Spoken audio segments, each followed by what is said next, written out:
Tonight's vignette takes us far to the east of the party, along the Twilight Coast. High atop the obsidian tower known as Death's Knell, there lies a throne room with a long red carpet leading towards a single black crystal throne. Sitting atop the throne, her legs crossed and an arm on the rest to prop her head, she gazes murderously in the direction of the demon standing before her. And after an agonizing silence, she finally opens her mouth to utter but a single word. Badgers. The demon says nothing, but merely lowers its head. The hell plague narrows her eyes and arises from the throne. I'm sorry, Captain. I'm afraid I didn't quite hear you. Am I to understand that General Misciliath, who has served me loyally for 8 centuries, was felled by the whispers in silence and badgers? He asks, dangerously. The demon nods, shaking where it kneels. Yes, my queen. And no sooner are the words out of his mouth than does a torrent of icy shards and wind blast over him, freezing over much of his body. Scala seethes as she glares out at the rest of the room. I have had it with these failings. At every turn, I have been mocked, humiliated, and thwarted by those wretched mortals. The Evening Star, destroyed. My assassins in Moon Bay, defeated. My dread demon of lies, divinely dismissed. Even my own efforts in Stone's Throw, discomfited by deities. And now am I to understand that the very same army that once brought this entire continent to its knees cannot be entrusted to overcome some wildlife and kill one little girl. Nearly frozen, the demon turns its head shakily towards its queen. Apologies, my lady. I'll take some of our forces back and finish the... But no more words escape his lips as a blast of fire hits his back from behind, shattering the statue and scattering his body parts all around the room. Scala seethes for a moment longer, her breathing rapid and shallow. Hatred, anger, rage. Once the very things she held dominion over, and embracing them now is like slipping under a warm blanket she knows so well. But no. This world does not deserve her ire, only her pity. And she does pity it. So with a deep breath, she straightens herself up and recomposes herself. No, you're dismissed, Captain. She then glances over at one of the other demons. Congratulations, General Ansusia. I trust you will wear the title better than your predecessor. The demoness smiles and salutes, bowing her head. My queen, I'll have the girl's head to you by nightfall, she says, but she is halted. No, you will oversee the battle here, replies Scala. My queen? I have business to attend to elsewhere. In my absence, you will lead our efforts here, she says as she snaps her fingers, a black cloak appearing around her body. Understood, my queen. If I may be so bold, where will you be going? A wicked smirk crosses Scala's face at that. First to check in on the Sky Dwarf. I wouldn't want him to become dissatisfied with our arrangement. Then I have to go visit a very old friend. And with that, she vanishes. Well, technically better. I was waiting for a I'll do it myself moment. Oh no. Got bigger fish to fry, it seems. She has important things to do at the moment. So, you have all it takes a little while, but Kelsey sets off a rather large explosion, louder than the ones that you're used to hearing, unless you've been around mines before. But her armor is destroyed, and she accompanies you back through the forest towards camp, which you have promised her is at least a safe place to camp out for the evening. You return to find both Carmen and Falah waiting for you. They don't seem to have killed each other, and the sword still seems to be buried, so probably went okay at least. Nailed it. No. But you are back at camp. What would you like to do? During it, Carmen has prepared dinner for everybody, so there is something to eat. And Falah seems to just be relaxing and sharpening a dagger that she has usually placed at her hip.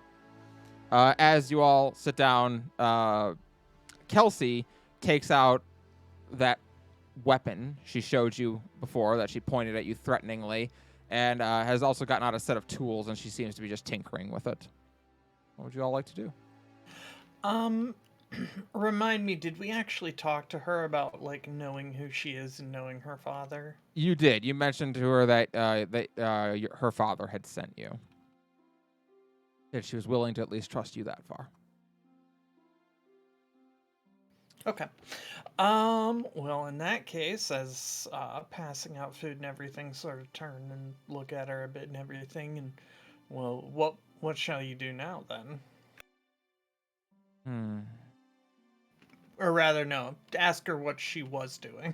Which is, I was on my way down to Lockheed's Rest to ask for her blessing before I went up to go join the military effort in Stone's Throw.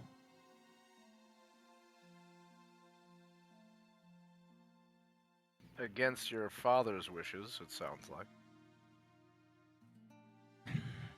Father has a somewhat, well, he adopted me when I was very young, and in his eyes, very little has changed. But, not that I blame him for it. In his defense, you are still quite young. Perhaps, but age is but a number. It is what I can do for people that matters. Which You is. said it. She raises an eyebrow at the adult Dragonborn. Rialto will kind of look at her. That machine. You built that yourself? The one that I destroyed? Yes. Oh, yeah. Well, I build all my machines myself. I don't... things that have already been built bore me. I like to build things that haven't been built before. Sort of, look around at everybody a little bit. That is impressive. She nods. It is... well, like I said, that one's just a prototype. If you care to see, actually. And she stands up and reaches into her pack and takes out a what looks to be a rather sizable chest plate. For those of you who've ever just seen like a plain breastplate, that's effectively what it is. But she seems to fit herself into it and then taps a spot on the front of it, and it begins to spread out, unfolding and sheathing all over her body until she has a full suit of armor on, including a mask. This was the original version of it. I was trying to build something that could deal a little bit more of a punch, but this one's good for protection. Interesting. You have quite extensive knowledge into such technology. Thank you. What other Have sorts of... you spent time with the elves? The gnomes, rather.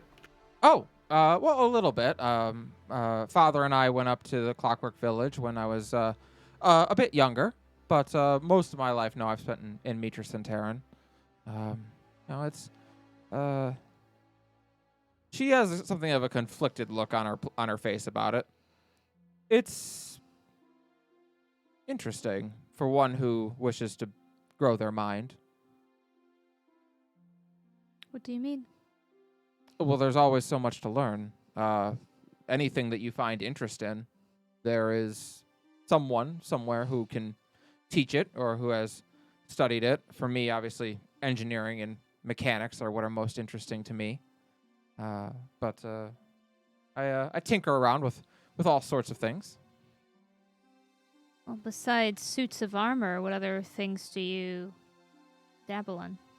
I find the interfusion of magic and technology to be quite fascinating. Obviously, as a Dia Nadwir living amongst the Dia Asanil, I think it's a interesting field of study, one that is still very new. In fact, the College in Stone's Throw doesn't even offer courses on it yet. But there are great potential applications of the fusion of magic and technology. That's actually what my pistol here is. Sorry, you guys wouldn't know what a pistol is. This is my hex pistol, and she cocks it and fires it, and an explosion goes off.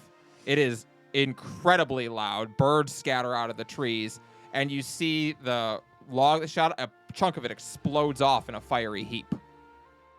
By the goddess, what is that? And then she clicks it, and you see the barrel of it turn over once, and the next one starts to glow blue. Little runes on the side of it start glowing blue. Like basically a magical 6-shooter. She's got a magical 6-shooter. Each side of it fires a different element. Certainly Sort of. unique and a good way for people to know where our camp is. Oh. Yes, she looks a little sheepish at that and puts the pistol away. It's still quite impressive. Thank you. It's my hope, I believe, is that it will one day replace bows and arrows, and crossbows specifically is what I'm aiming to replace with it. Melody hugs Dragon Song to her. Yeah, using a concentrated burst of blasting powder, we can make a small projectile go at incredible speeds and very accurately.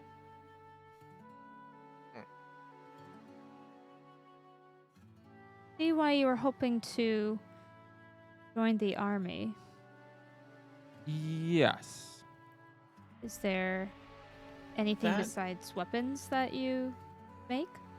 Oh, absolutely. Like I say, I'm fascinated by all sorts of magical implements. You'd be amazed how many of them can be improved upon with simple applications of technology.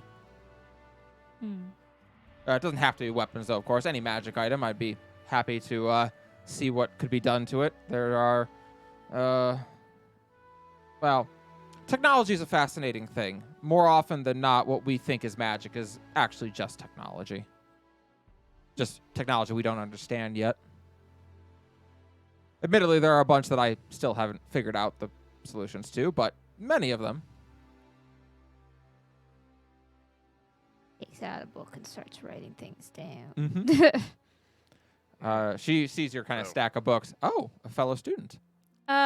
Yes. Well, more of the nature, I suppose, less of the technology. Nature is fascinating, especially because all things come from it. To understand technology, one must first understand nature, for it is the properties that things are given in the cradle of life that will allow them to be useful when I have to synthesize them later. It's interesting. But the I'm glad you mechanics think so. My elves- peeps. You were again? 16. But the Mechanus elves alter their nature-given forms artificially and often to extremes. Oh, indeed. You see her reach up, and she kind of twists a finger, and as she does, this finger detaches, and there's a pen underneath it, with which she starts to scribble in her book. Indeed. Not But, appreciatively. well, in all fairness, though, Sir Varus, take yourself, for instance. Perhaps not with technology, but did you not hone your sword arm to learn how to fight? I did. Do you not augment yourself with armor and a weapon that is not given to you at birth? I do. Is that armor and weapon not forged in a smelter using metals and fire? Yes. Then are we so different? The difference, I feel, is that I continue to add on to what I have. You have removed something of yours and replaced it. That is true. Would you look down on someone who lost a limb in combat and replaced it? No. I am not lesser because I have changed my form. In fact, in many ways, she stands up and you can see in her legs those kind of the same kind of metal fibers that run all through Lieutenant Raynor's flesh. She has something similar on her legs, but as she kneels down, you see her jump, and she goes almost 15 feet into the air. And then she lands. That is interesting because even for her age, she should not have a major technoprosthesis yet. That should be impossible. You don't get that until you go before the machine prince. But she lands. There are a great many things that can be done to our bodies, and indeed, some people take it to extremes. Some people become obsessed with the pursuit of perfection. However, well, nothing wrong with trying to improve what we once were or trying to live ourselves out as best we can. We... Sorry, go ahead. No. We were told by your father that you were not born with the Anil, with the DS Anil. She glances at Nightshade, who is now running around and chasing around Hemlock. Thank you. The two seem to be playing, and she looks and smiles, a very feminine face, and nods. What was your first clue? So you were I know from what I understand, the DS Anil bodies are born without many characteristics. Androgynous. Indeed. But you were granted permission to still partake in the prosthesis? She seems to consider her words very carefully at that. Not exactly. I, indeed, was not born like the other Dias Anil. They usually choose how they will present when they reach adulthood. However, well, nature being what it is, nature decided that for me. She seems to kind of change the subject at that and not really answer the rest of the question. Rialto will kind of look at the rest of the group and say, is it... Few of us get to choose how we are brought up. I've found it's what you make of yourself that matters. Well said. I believe that, well, there is restriction in freedom, ironically. The Dia Asanil, for all their belief in living as whoever they choose to be and perfecting the self through technology, they begin to resent those who do not. They can occasionally find other beings lesser. Not the least of all the Dia Nadweir girl who grew up with them. But for the most part, like all people, they're decent enough. So, can we talk about this now? She's gonna look for her crow. I have a crow. Her constellation. Wolf. Yeah. Yeah. I meant Rialto's tattoo. Yeah. Yeah. Do you show it to her? Yes. The moment she sees it, she raises her eyebrows in surprise. You have it too.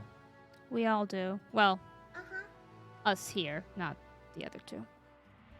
We How? did, and just sort of indicate where mine has frozen. Yeah, Kaldana will kind of shrug her shoulder. She takes a moment and kind of searches over, and indeed, eventually the wolf comes running up across her neck, and the wolf, you see it sit down and look at her, wagging its big metal tail, and its tongue hangs out as if it's looking for a treat. She's like, "No, not now." Start looking between the two elves. Yeah. You share Wolf tattoos. you share like look between them, the little the companions. You seem to share many things. She glances at the at Hemlock and at Nightshade, and then at Varys's tattoo and her own, and then at him.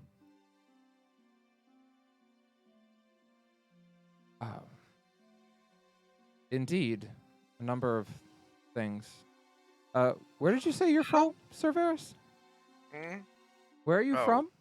My, well, the blessings came from the gods. That's where I received it in the gods' Gref's forest. That's where I grew up. I see.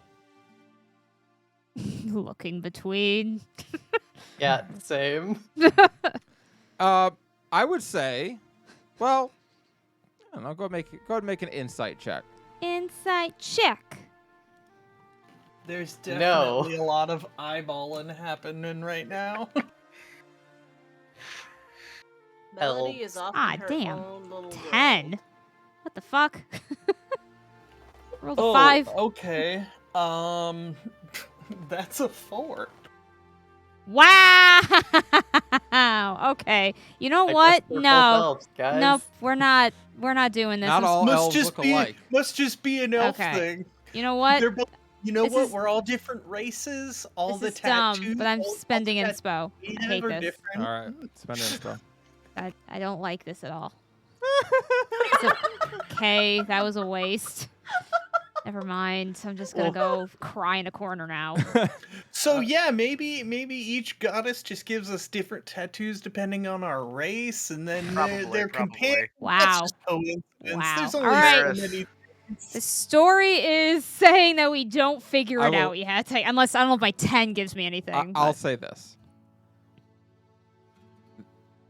There are some family resemblances between the two of them. The color of their hair, the color of their My beard. eyes. She is not rocking the beard yet. But you two don't have entirely dissimilar builds either. She's, as I said, she's kind of got the body of a blacksmith. She is obviously someone who has swung a steel shaping hammer quite a bit in her life. She certainly isn't as bulky as you would be, but she is getting toned. And she's kind of got those broad shoulders as well, so. I was like, huh. Funny that. Back, to the matter at hand, your, Varys, whatever seems to be going on, is either ignoring it or ignorant of it. Not quite sure which. Your father's worried about you. He's worried about where you're going and what you're doing. And we don't have, well, necessarily the right to keep you from it, but we did say that we would find you and that we would tell him if we did. So, Well, I appreciate you delivering his message. Father fears loss more than most. He has lost a lot in his life. But I have been called for something. By who? The one who gave me this tattoo. Machine Prince. When he spoke to me, he, well, gave me but a simple message. He said, "The darkness will soon return. If you have the strength, then seek those who would stand against it." Since then, I've been training and practicing. I learned how to shoot. I learned how to fight. That was 3 years ago now. I began developing my armor, and she taps the bracelets that she wears. They both fold out over her hands, and on each of her knuckles, you can see a small metal plating that curves to the shape of her knuckles. The gloves themselves, they're fingerless gloves, and they have gears on them. And as they fold out into her gauntlets, they begin to spin. And as they spin, little arcs of electricity flow across those Gears. pads on her knuckles. Anyone with a passive investigation over 12 would probably recognize, oh, that's where the spiderweb burns came from on the demon that we found. Mm. And probably where the crushed skull came from. Although while she does look strong, you don't know that she looks crush a demon's skull strong. But tough to say. So you were told 3 years ago to seek those who would stand against the darkness. When the darkness came, yes. 3 years ago. We're told, what, a month, 2? You know, whatever the appropriate time is. Some people were, Yeah, it'd be a yes, couple months for you. few months. She was given a little bit more leeway, apparently. But yeah, communicate that to her was what I was saying, and then I was floundering because I don't know time. Thank you for the raid, Moogle go around. She nods. Well, to be perfectly blunt, I always took his words to mean that I would go stand with those who were standing against him. I assumed when the United Allies of Serene put out the call for those willing to stand and fight, I presumed that was it. That's what I was supposed to go do. That's why I'm on my way. You would be correct. This is an unusual circumstance. The 5 of us were each called by a united front. So 5 different goddesses under Lackey's orders. All with Oh, very oh, specific messages of who we were supposed to find. Even if they were cryptic as hell at the time. Machine Prince didn't mention Lackey or didn't mention any other gods or goddesses. Of course, he didn't say much. By all accounts, he never does.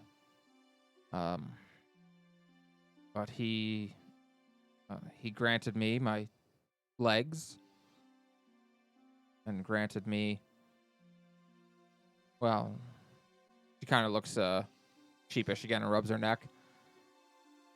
He granted me a enhanced understanding of technology. say what? A blessing. Indeed. I'm not going to say I Thus wasn't always good. I was always ahead of my class. But after Right. him, I was a lot better. Well, that's the only reason you left? That's the only reason you left your father behind? He would not Because you see. have a quest? He would not have it. He was unwilling to hear about the blessings of the Machine Prince. He did not care. I understand why, but I have been called to do something. And 16 or otherwise, I don't believe Scala is going to care. I believe she'll kill me like she will everybody else. nod. With that Grunt. tattoo, she'll seek you out. She glances at are- the back towards the forest where she was just hunted down by demons. I would imagine she already has tried to kill me. What you might not know is they contain powerful magic. Enough that I was able to survive a technoprosthesis of this order of magnitude. I presume it is quite powerful and would continue to be. Well, the ones we've experienced so far brought someone back from the dead and rewrote fate. She raises her eyebrows at that, and the look on her face is, that's going to be harder to explain as technology. Fuck. We've had an interesting several weeks. To say it lightly. To put it mildly. Falah speaks up at that. All right, well, if we've had enough bullshit with Tech Girl, maybe we could try getting some sleep and, actually get where we're going tomorrow. That's true. we've done what we said, and Kelsey, we'll let your father know where we found you, and ultimately, the choice is yours. No one here, Sir Varys looks down, has the right to say otherwise. Yeah. Good night. Then go I to my will. tent. Very well. She'll say to the rest of the group then I will accompany you to Lockheed's Rest. Perhaps some answers can be granted to you there. Perhaps. I don't expect her to answer me. That's not usually why people go to pray. Some things remain a mystery for a reason. She doesn't seem to care for that answer very much as a person of science and technology. She hates that idea.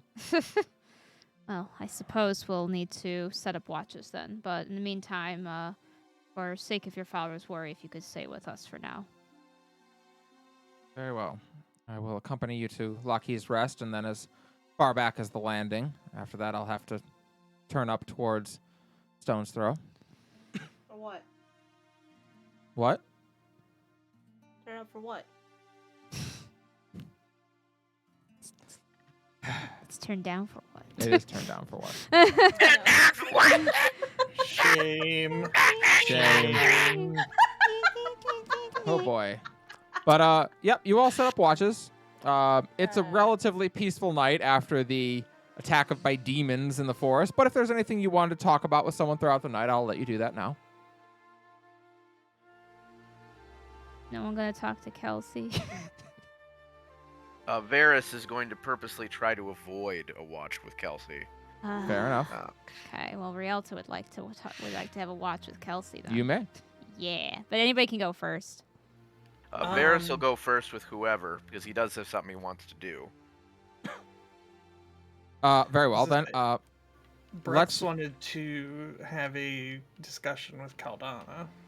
Caldana. Okay, so we'll have Brux and Caldana do a watch. Varys can do a watch with Carmen, I suppose, then.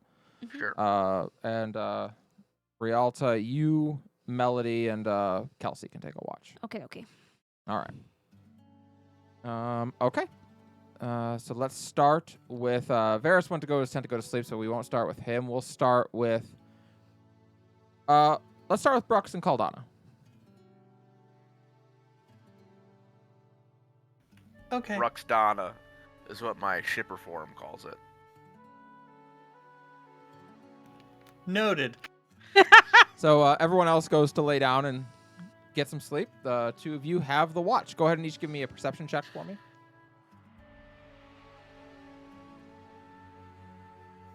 Yikes. 12. Oh God, we're gonna be All right. attacked by demons. You have the watch.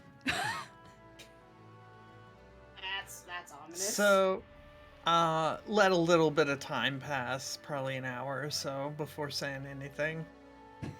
Just sort of look over and be like, so, family stuff. Family stuff? Delightful, isn't it? It's a lot. None of it's easy. Well, it doesn't help that I suppose my stepfather thought I was there to kill them all.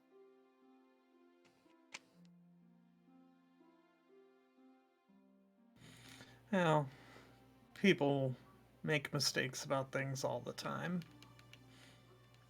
Yeah, I've made a lot of them. Two of the people here in the camp thought that their mothers were dead. They weren't. DM's a hack. She's got no original ideas. Hey, Hay is for horses. Just say it was an intentional cemetery. It's fine. No, it's an homage to Pet Cemetery. It's an homage to every other story ever told. Right. That's why there's a hero. Mhm. And Galileo shows up. All right, apologies for interrupting. Aldana just kind of nods. I was 6 when she, well, we were told, died.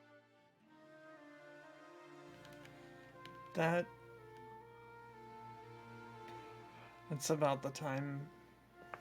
Sort of gesture over at Palaz's tent. I don't know the details, but there was probably a reason that she couldn't get any word or anything. Well, she was exiled, so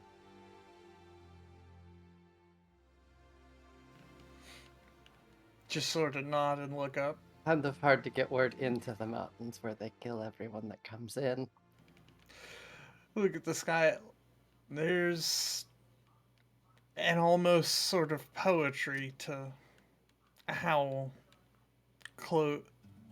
interestingly our situations mirror. Not wrong. Did at least your talk go well? Awkward, but good. She smiles over. I'm glad. Kind of skipped over a few things for, the sake of not actually killing her with a heart attack. Yeah, it's... Once we're done with this, there will be time enough to talk and really sort things out.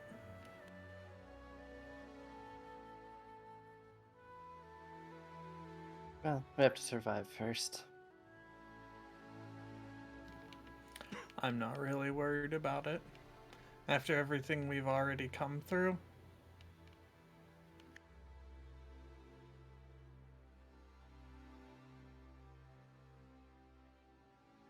Suppose you have a point. Just, go throw this shit in the volcano while it tries to mind control you is a little... That's a lot.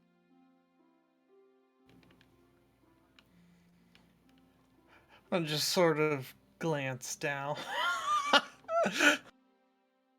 Just sort of glance down at our tattoos. I feel like we'll manage.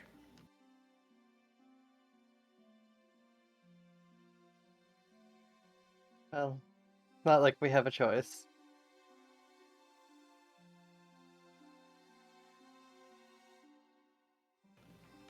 Yes, well.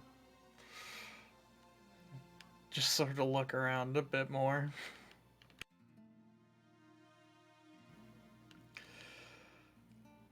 At least we have something to keep driving us.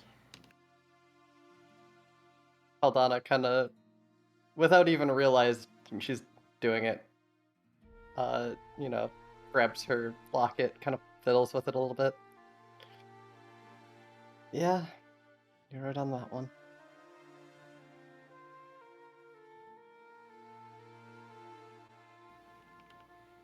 And I think at that point, sort of let it all pass. Great.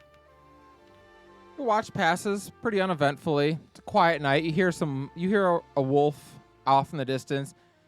Caldana thinks that it's Fauna again, the big dire wolf. Brox, you're pretty sure it's not. It's a much smaller wolf than that. She could be just really far away. Yeah. But your watch passes. Hey, Rob. Yeah. Could you give me a Constitution saving throw, please? I think I auto succeed on one of those. Let me check my abilities. You do get to add, I think, +6 to your I get an roll. auto yeah, I do add +6, like, but I get an auto succeed on 10 all. because of the aura he has. Yeah, it's the actually +6. +10. I think the +6 includes the aura. Oh no, it No, doesn't. because The box is 5. it's 4 for the box and 2 for the runes on it, so it's 6 for those two things. So it's +6. Yep. Then Cool. there's my con save modifier already, Right.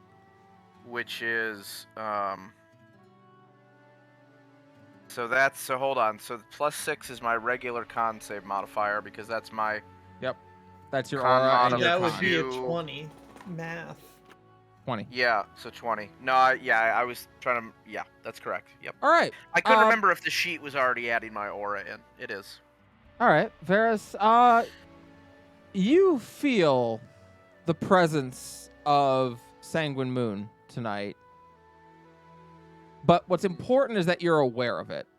Mm. Unlike last time where it was just a dream that you were having. You had no consciousness of Sanguine Moon's presence. You're aware that Sanguine Moon is pressuring you tonight. And it calls to mind a tactic that the Order of Oak and Ash would use in older times. If assaulting a stronghold, seldom did the Order have the military capabilities to just storm it. That was impossible. They would, throw themselves against the walls, and they would probably fail. But one thing that they would do is make frequent short attacks. Sometimes just hails of fire. Sometimes they'd lob a fireball. Things like that. Just short, frequent attacks to constantly remind the enemy that they were there. And over time, it would start to wear on the enemy's sanity, waiting for that attack to come. And you can't help but think about that, as the sword just seems to make you aware of its presence tonight.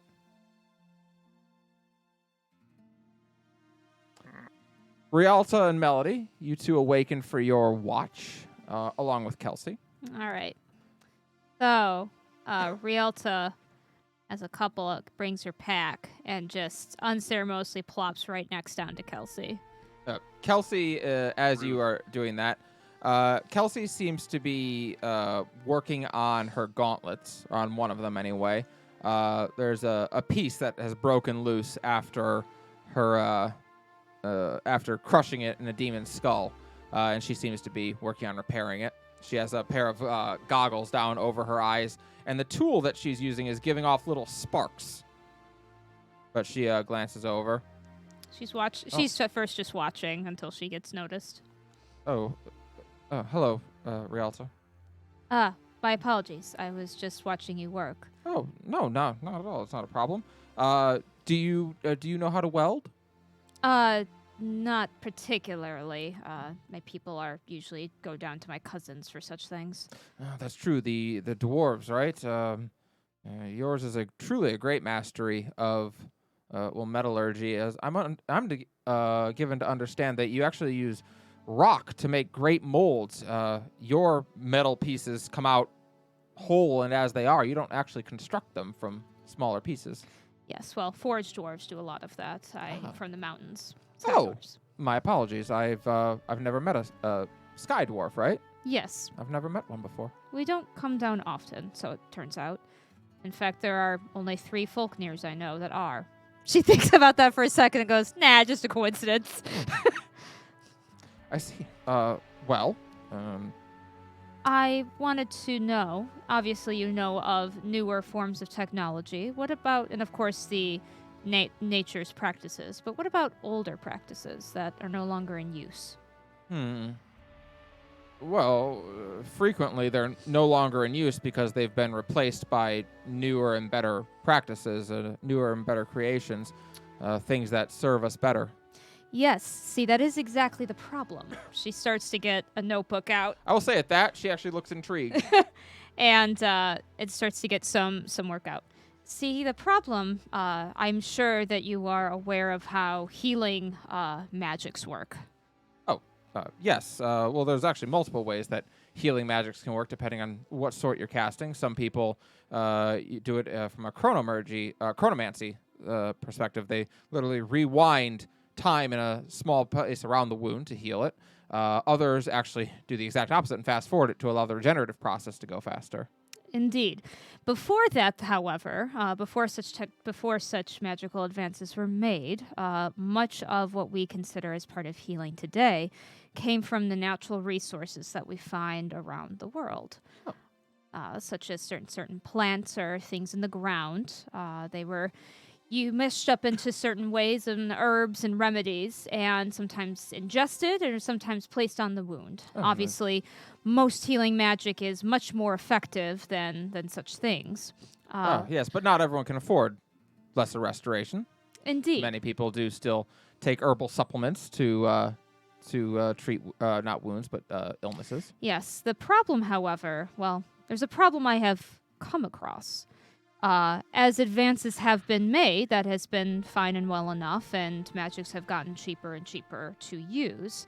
But now we are seeing, given the darkness that has occurred, that certain types of wounds that once upon a time were practically non-existent are soon going to be more common, and our healing magics, cannot treat it. Wounds that healing magic can't fix. Exactly. And unfortunately, as far as I'm aware, there really is no fix. But then I remembered something. A long time ago, my people used to find a substance near the ground near oil springs. It was a gelatin-like substance. And, well, it had many special properties of it. It sometimes could soften the wound, sometimes it could protect the wound, so allow it to have time to heal. I know of what you speak.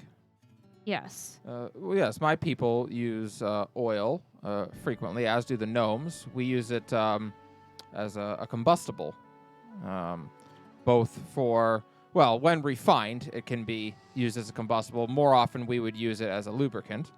Actually, she motions the armor that you saw was actually oil-based. One of its falling points, as it turned out, one of the engines exploded on me. That's why it was disabled. But such gel can be used to help at least soothe wounds.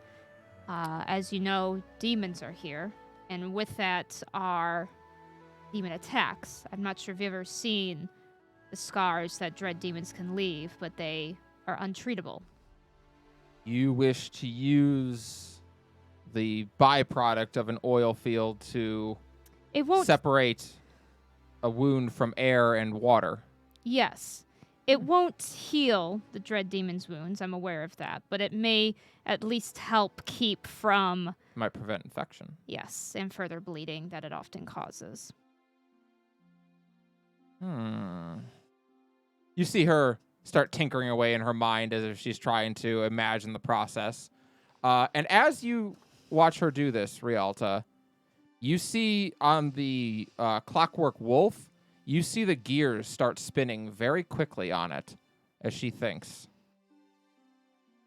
And then suddenly the wolf lets out a motion like it howled. And she's like, I have it. Yes, absolutely. I think I could do this, actually. I need... Oh, Kelsey, I need your character sheet. Yes, guys, I am reinventing Vaseline for my boyfriend. Yes, she is. Noted. For wound application, right? Right? Right? Unfortunately, he's going to have to be reusing it, as will anybody with a Dread Demon Scar, because this will not actually heal it. It'll just, keep it from bleeding all the time. Rialta's really interested in the non-water soluble type. Oh. I mean, So, she seems to think for a long moment before she nods, and you see her kind of go over towards a large rock that has a somewhat of a flat surface on it. Not super flat, but it's enough for her purposes. She gets out a piece of parchment paper and some charcoal and just starts scribbling. You see her really start working out and drawing a design on it. Yep. Okay. Then we would need... Yes. Okay. Perfect. And that works.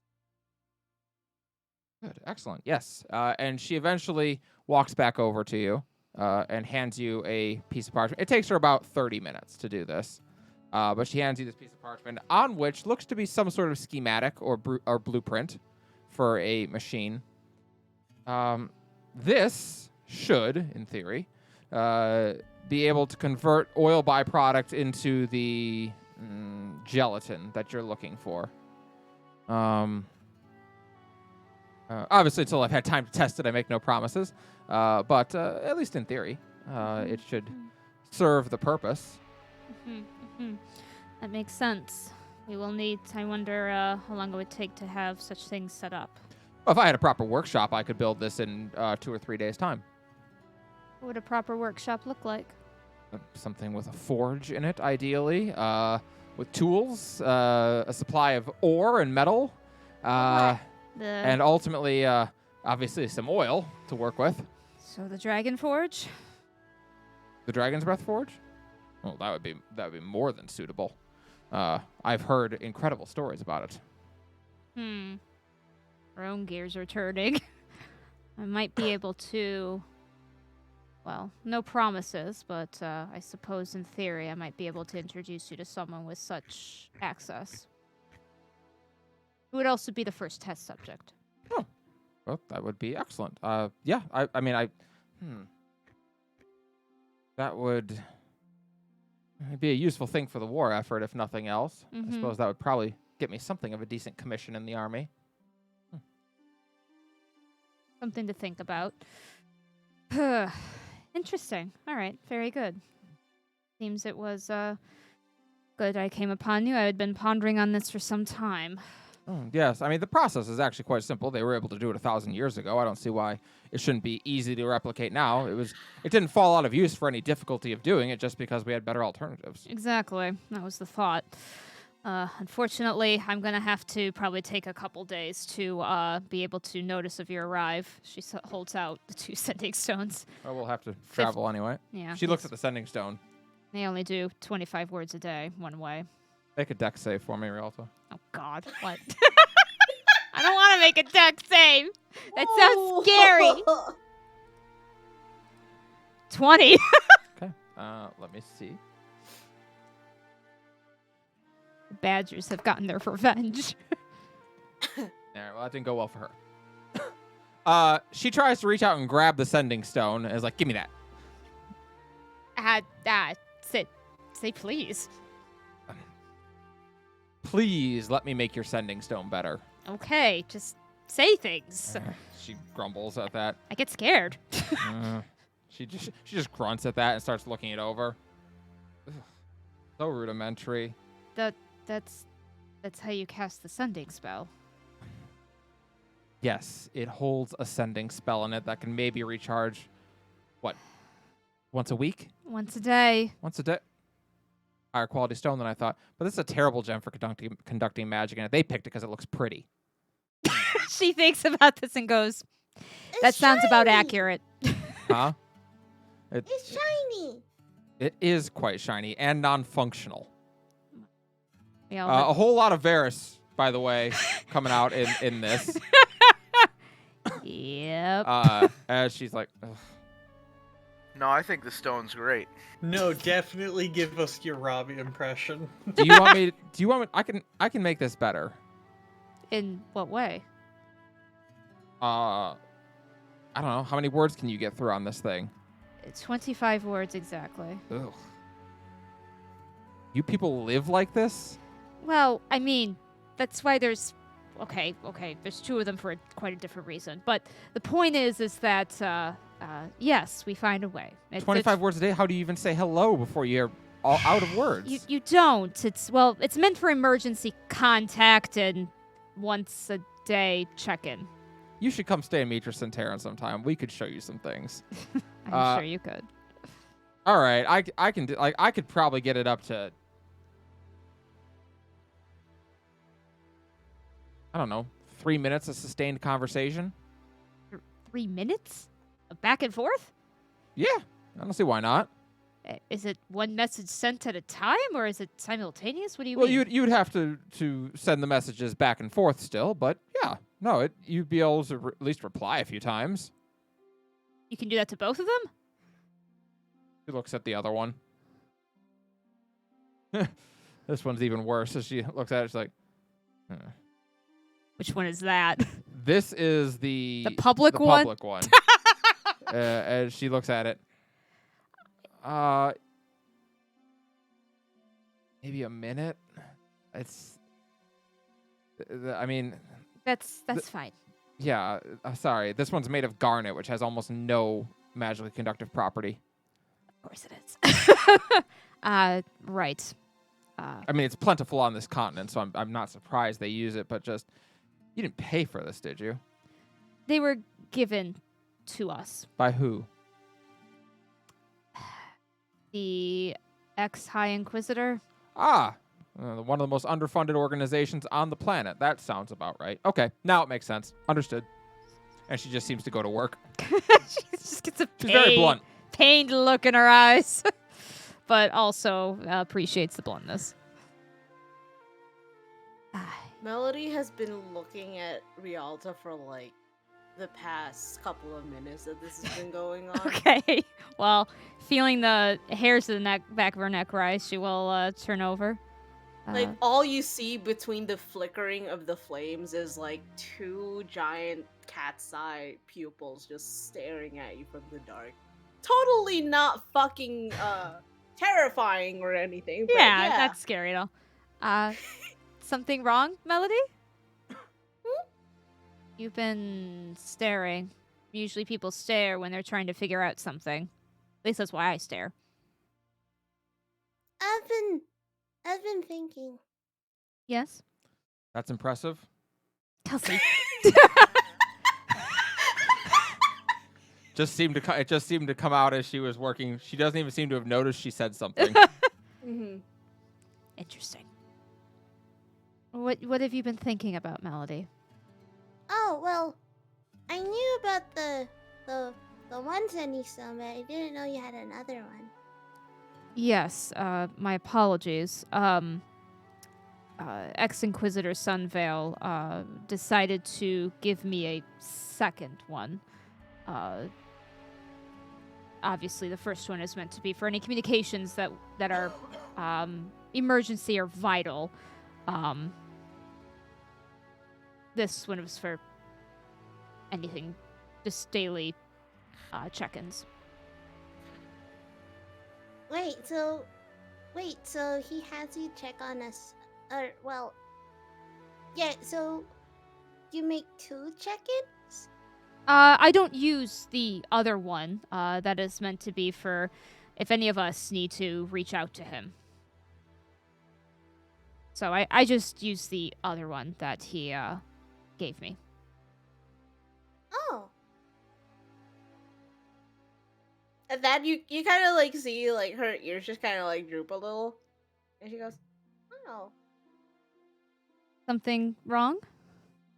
You seem oh no, I just figured since you know we're like a best of friends, and I guess you two are closer than me, and I thought we were.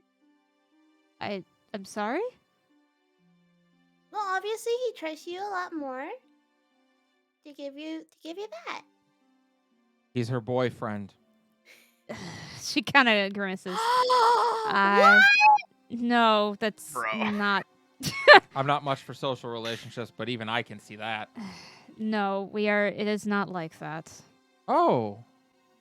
He just gave you a sending stone for private contact for no reason. I understand what it looks like, but no, our It's a relationship. casual thing. Our They relationship. just fucking. Shut up. No strings. No strings, baby. Y'all shut up your mouth. Hey, hit me up when you got time on the sending stone. You know what I mean? You down, I'm down. Right about that moment, a message comes through on the sending stone to you, Alta, that says, "You up?" No. Yeah. Hey, girl. Hey, you up? So what are you wearing? Hey, Netflix hey, and long chill. time no see, baby. Netflix and chill. It just says thinking of you with the letter U. Yeah. Yeah. Winky face emoji. Winky She, face emoji. She just shakes her head. I understand the implications and how it appears, but no, our relationship is not like that. Very discordant, just like strum on the dragon song, and Melody just kind of like looks at you and goes like,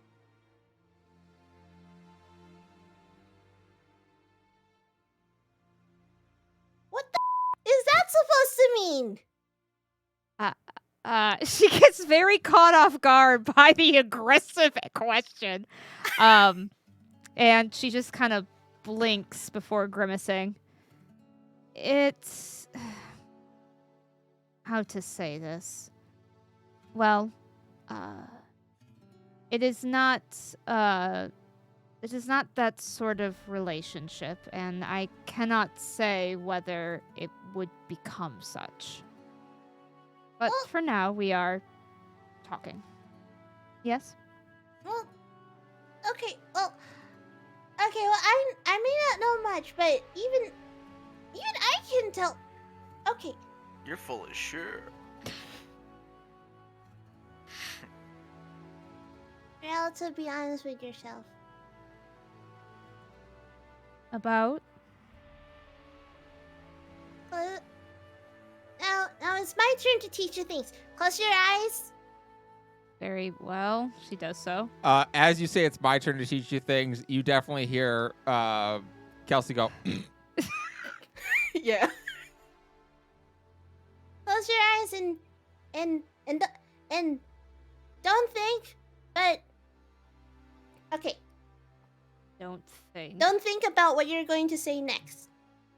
Just Very- let whatever the words are that come out of your mouth, just let it be. My mother said that was a bad thing to do because No, you could hurt no. someone's feelings. No. This is very important. Okay. First step to being honest with yourself is speaking what is on your mind.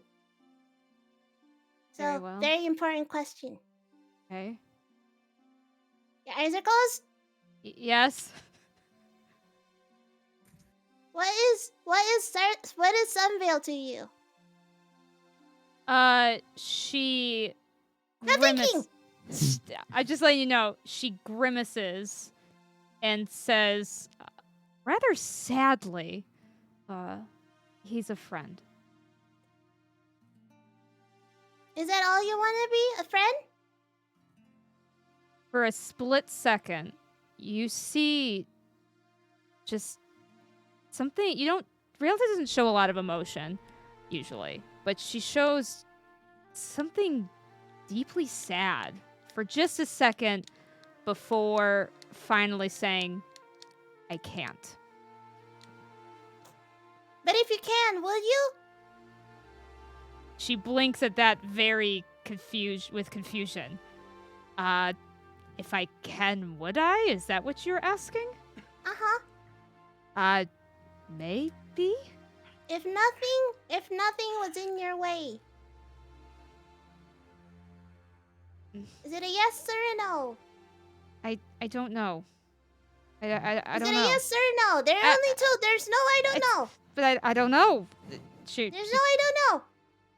Maybe? There's I- no maybes. Yes or no? I don't know! Kelsey seems very entertained by this now. She has stopped her working and is just watching. It's not that simple, Melody. But if it is,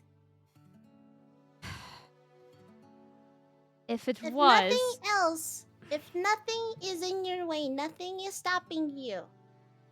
In an ideal world, is it a yes or a no? I suppose I'd consider it. And there's your answer. What a nice answer that would be. Kelsey returns to her work. And your watch passes uneventfully as well. Eventually you At go. some point, Oh. sorry. Mhm. At some point, Melody does ask Kelsey what she named her wolf. Oh. His name is Steam Trap. Steam Trap. Mm-hmm. Oh, that's one of my favorite tags. Steam trap. That's adorable. And Melody introduces all the tattoos in the party. she actually seems kind of approving of that for being as gruff as she can be sometimes. She likes that other people name their tattoos too. Hell yeah. Okay, sorry. Okay, No carry worries. on. But you all get to sleep. Varys, you awaken with Carmen to take the last shift of the evening, and yeah, the watch is yours. Carmen seems a bit off tonight. She doesn't seem her normal self. Varys is rooting in his pack for something and then looks up. Everything all right, Carmen? What? When you came back, you said you fought a monster. You said one of Scala's generals. That's what it claimed to be, yes. It was a horrendous creature. It was able to take the shape of a man, but in what I assume is its true form, it was a sphere of flesh covered in tentacles and eyes. The eyes were mostly at the end of the tentacles. It's been, if the books are accurate or what remains, it's been almost 774 years since one of Scala's generals died. Like, Yes. what you're saying that you fought one and lived to tell the tale. More than that, you killed it. Yeah. You'd think it would make a real impact. I certainly always thought it would. It's the kind of thing we used to tell stories about. She glances over towards the edge of the camp where Kelsey is sleeping. Made an impact for that one. That's true. You're not wrong. Reminds me of what you said about being a knight. Still, if I'm honest, Carmen, all of this becomes harder and harder to take in as time goes on. I really spent most of my life wanting to live a tale like this one, and when we killed the creature, bested one of Scala's generals for the first time in centuries,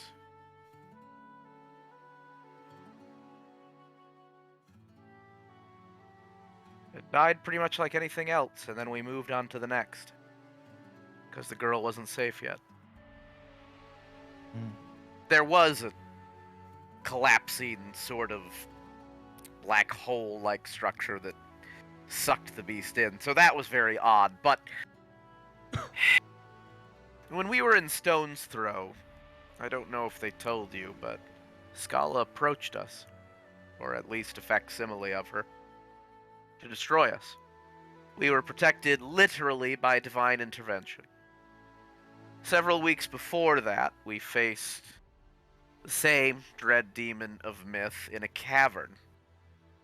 An entire ocean was then dropped on top of her by the death of an Onrado. I really Kinda thought shocked. living a legend would be. I really thought the moment to moment would feel like a story. Like every moment would be as impactful as when it was told to me by the Night Scald. And it is impactful. It's incredible. But there just isn't time. We have to keep moving. We have something we have to do. There's the goal at the end of it. It really doesn't seem to matter until she's gone. It matters. It matters. But it's stepping stones. It's like climbing up a mountain. Or scaling a tree for the first time when you're young. Every branch you hit feels like this big moment until you look up and see how much is left. And if you're focused on the end goal, very quickly you forgot what got you there. So I hope I don't seem, irregularly unimpressed by our feats. It's not that at all. I do think they're incredible. They're just... we're not done. We're not even close. Maybe there's something to be said for the fact that all those great stories you heard weren't being told by the people who did them. That sounds about right. That sounds about right. Sir Varys. She looks incredibly conflicted.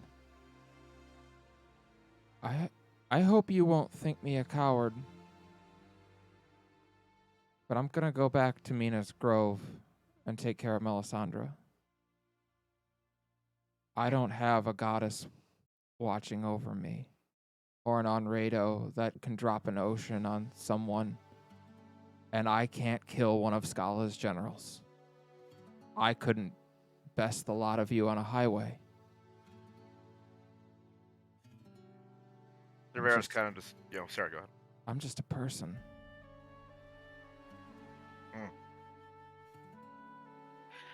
Varys looks into the bonfire for a minute. He stops looking through his pack. Melisandre means a lot to you. She needs someone to take care of her. She's young. She's lost a lot. I would hate to be another one, but there's a selfishness in it too. But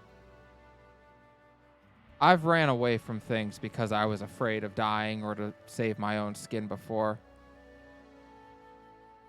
Times when I could have probably won if I was willing to risk it, but the reward wasn't worth the risk. This doesn't feel like that. This feels like I've been asked to swim to Mother's Jail. And I just know I can't. He nods. Varys reaches out and puts his hand friendly on her shoulder, takes it. I'm no expert in bravery, but that doesn't sound like cowardice, Carmen. She offers kind of a half smile at that. I'll tell you what I think. Just one person to another. I think if you don't go back and make sure that young woman is safe, that it won't matter how brave or fearful you are, you won't feel like a hero for the rest of your life. A tear drips down her cheek and she kind of smiles. And the third level rogue with no magic weapon or armor or anything of that nature just kind of nods. Thank you. I'll of course accompany you all to South Cross, and from there I'll head home. Yes. I'm going to take a job in the school there. I'm going to teach.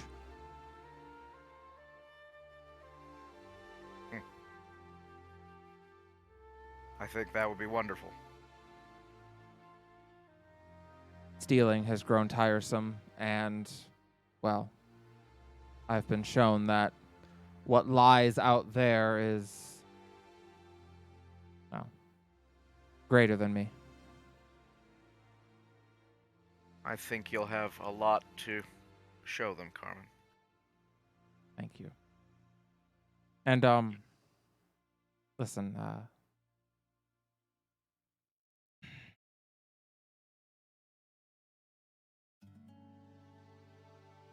not just for this. Thank you. You would have been by all rights to kill me that day on the highway. And I thought that was the worst day of my life, where everything was going to finally go wrong. And as it turns out, that was the day everything went right. So if you're ever thinking that what you're doing doesn't matter or it's just a stepping stone, I can tell you that it matters to the people you're affecting. It matters to me. It matters to Melisandre. It matters to Kelsey and Falah. Our lives are all different forever because of it.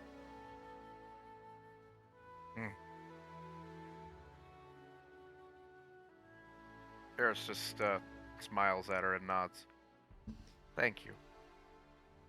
And if you're ever in Minas Grove again, I perhaps would allow you to take me out to dinner sometime. Ferris just smiles. Oh. It would be my pleasure to see how things are going at the schoolhouse. And He nods. I'm sure it would be a lovely time. I promise it would be. And yeah, is there anything else you wanted to do on your watch? I know I kind of Yeah, no, yeah. After that, that's it for a bit. Varys finishes looking around his pack and finds the piece of dried meat that had been given to him. He looks at it. Almost as soon as you take it out, Nightshade comes hauling over with Hemlock, and both of them sit on their hind legs and just put their hands up expectantly. Right. Well, that makes this easy.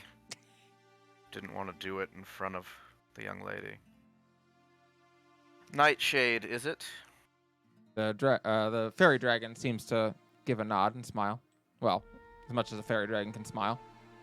I'm told that you and Hemlock are relatives.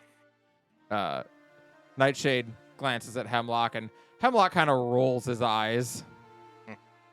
Or her, right? Hemlock's a her? Yes. Yeah. Hemlock rolls her eyes. Uh, Nothing like being compared to your younger sister. Everyone loves it. Right. Well, I have something for you. I don't know how long young Kelsey will be traveling with us, but hopefully this can be all of our secret. She'll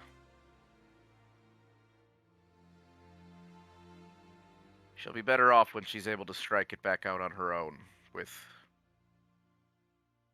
well, hopefully gets back to her father someday. So, I break it in half. I give one to each of them. They both take it. Nightshade starts to eat hers and seems very pleased, and comes over and starts making biscuits on your leg. Well, she does. Yes, thank you. Very pointy. Ow. Yeah. Yeah. The fairy dragon seems to have taken to you.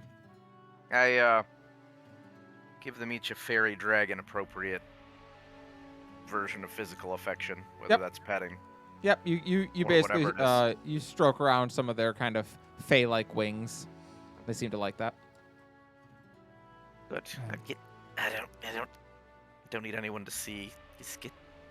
Don't need anyone asking questions about why you're hanging out with me. Be vague and unfamiliar when I'm around. Both Hemlock and Nightshade hurry off and continue playing. They seem to have not seen each other in a minute.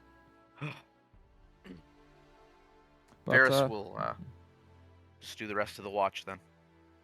Your watch passes by relatively unscathed as well. And then morning comes. You all awaken, pack up, get the horses ready and the cart ready, and set on your way. Now, one more than you were before. It's not a long trip from here to South Cross.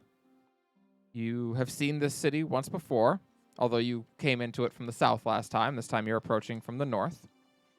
It is still a relatively small town with just one inn in it, a couple buildings, a government building, a few houses, a somewhat sizable temple to Lockheed here. That is has a placard designated it as the place she spoke for the final time before she left for her rest and walked into the forest to never be seen again. But you make your way into town, and there it is that Carmen stops to speak to you all, and she informs you all of her decision. I I have greatly enjoyed our adventures together. Short as they may have been. But a lot of you are beyond me. And what you're doing is, well, too important for you to have to look after me and make sure that I'm okay. So I'm going to go home and take care of Melisandre for a while.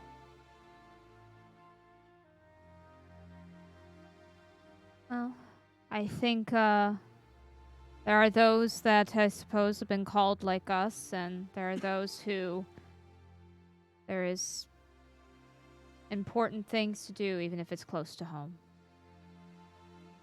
Much needs to be done.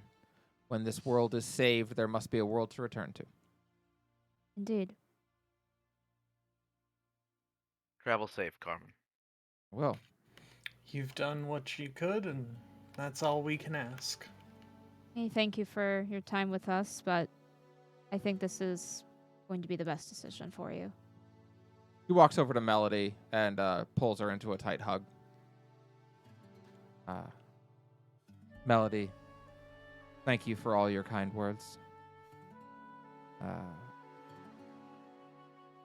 I hope that you'll get to come see Melisandre again soon. You're muted. Yeah, you might be muted.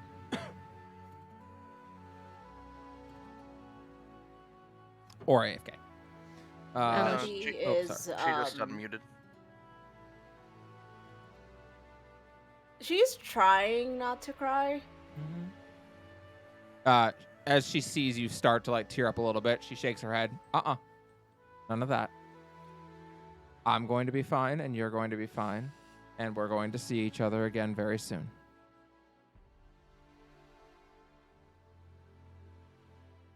I'm still gonna get to sing at your wedding, right? She laughs at that and nods. Yes, you will get to sing. However, it will be a lot of work for you on that day. Do you know that? Why? Well, you'll also be my maid of honor. Aww. Oh my god, that's adorable. This is not the flower girl. She has full on just like started bawling now. And has pulled Oh boy. Pulled Carmen into a tight hug. Oh God. Yep, not gonna miss this as much. Okay. Right. Yep. But as she is set down finally, And she Pinky swearing. pinky swears with you this time. For the first time, she doesn't resist. She just does it. And she gives y'all a wink as she loads up her pack and mounts one of the horses. And you see her take off south back towards home for her. It is still the morning. You would have plenty of time to start heading towards the rest if you wanted to go, or if you wanted to do something in town, you're welcome to. I don't know if we have anything to do in town. I don't. I don't Yeah, I believe. don't think I have anything. No, we can. Then let's just don't head to the think rest. so. Yeah, we've got a quest upon us. we All can- right, we then can let's go do the that. Quest. Did Let's Kelsey quest. finish the stones last night? No, she's still working on them. Ah, okay. She did tell you that she would try to have them done by the time you got back to Lockheed's Landing. Okay. But she's working. Anytime there's a moment in the cart, you just see her get out and start fidgeting and stuff. She is being kind of careful because if there's like a big bump, she doesn't want to actually break something, but Yeah. she's doing her best.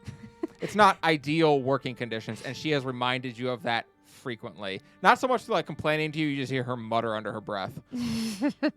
Well, a real ticket thing is, oh, I hope he doesn't start worrying. Fair enough. There's no message for like 2 days.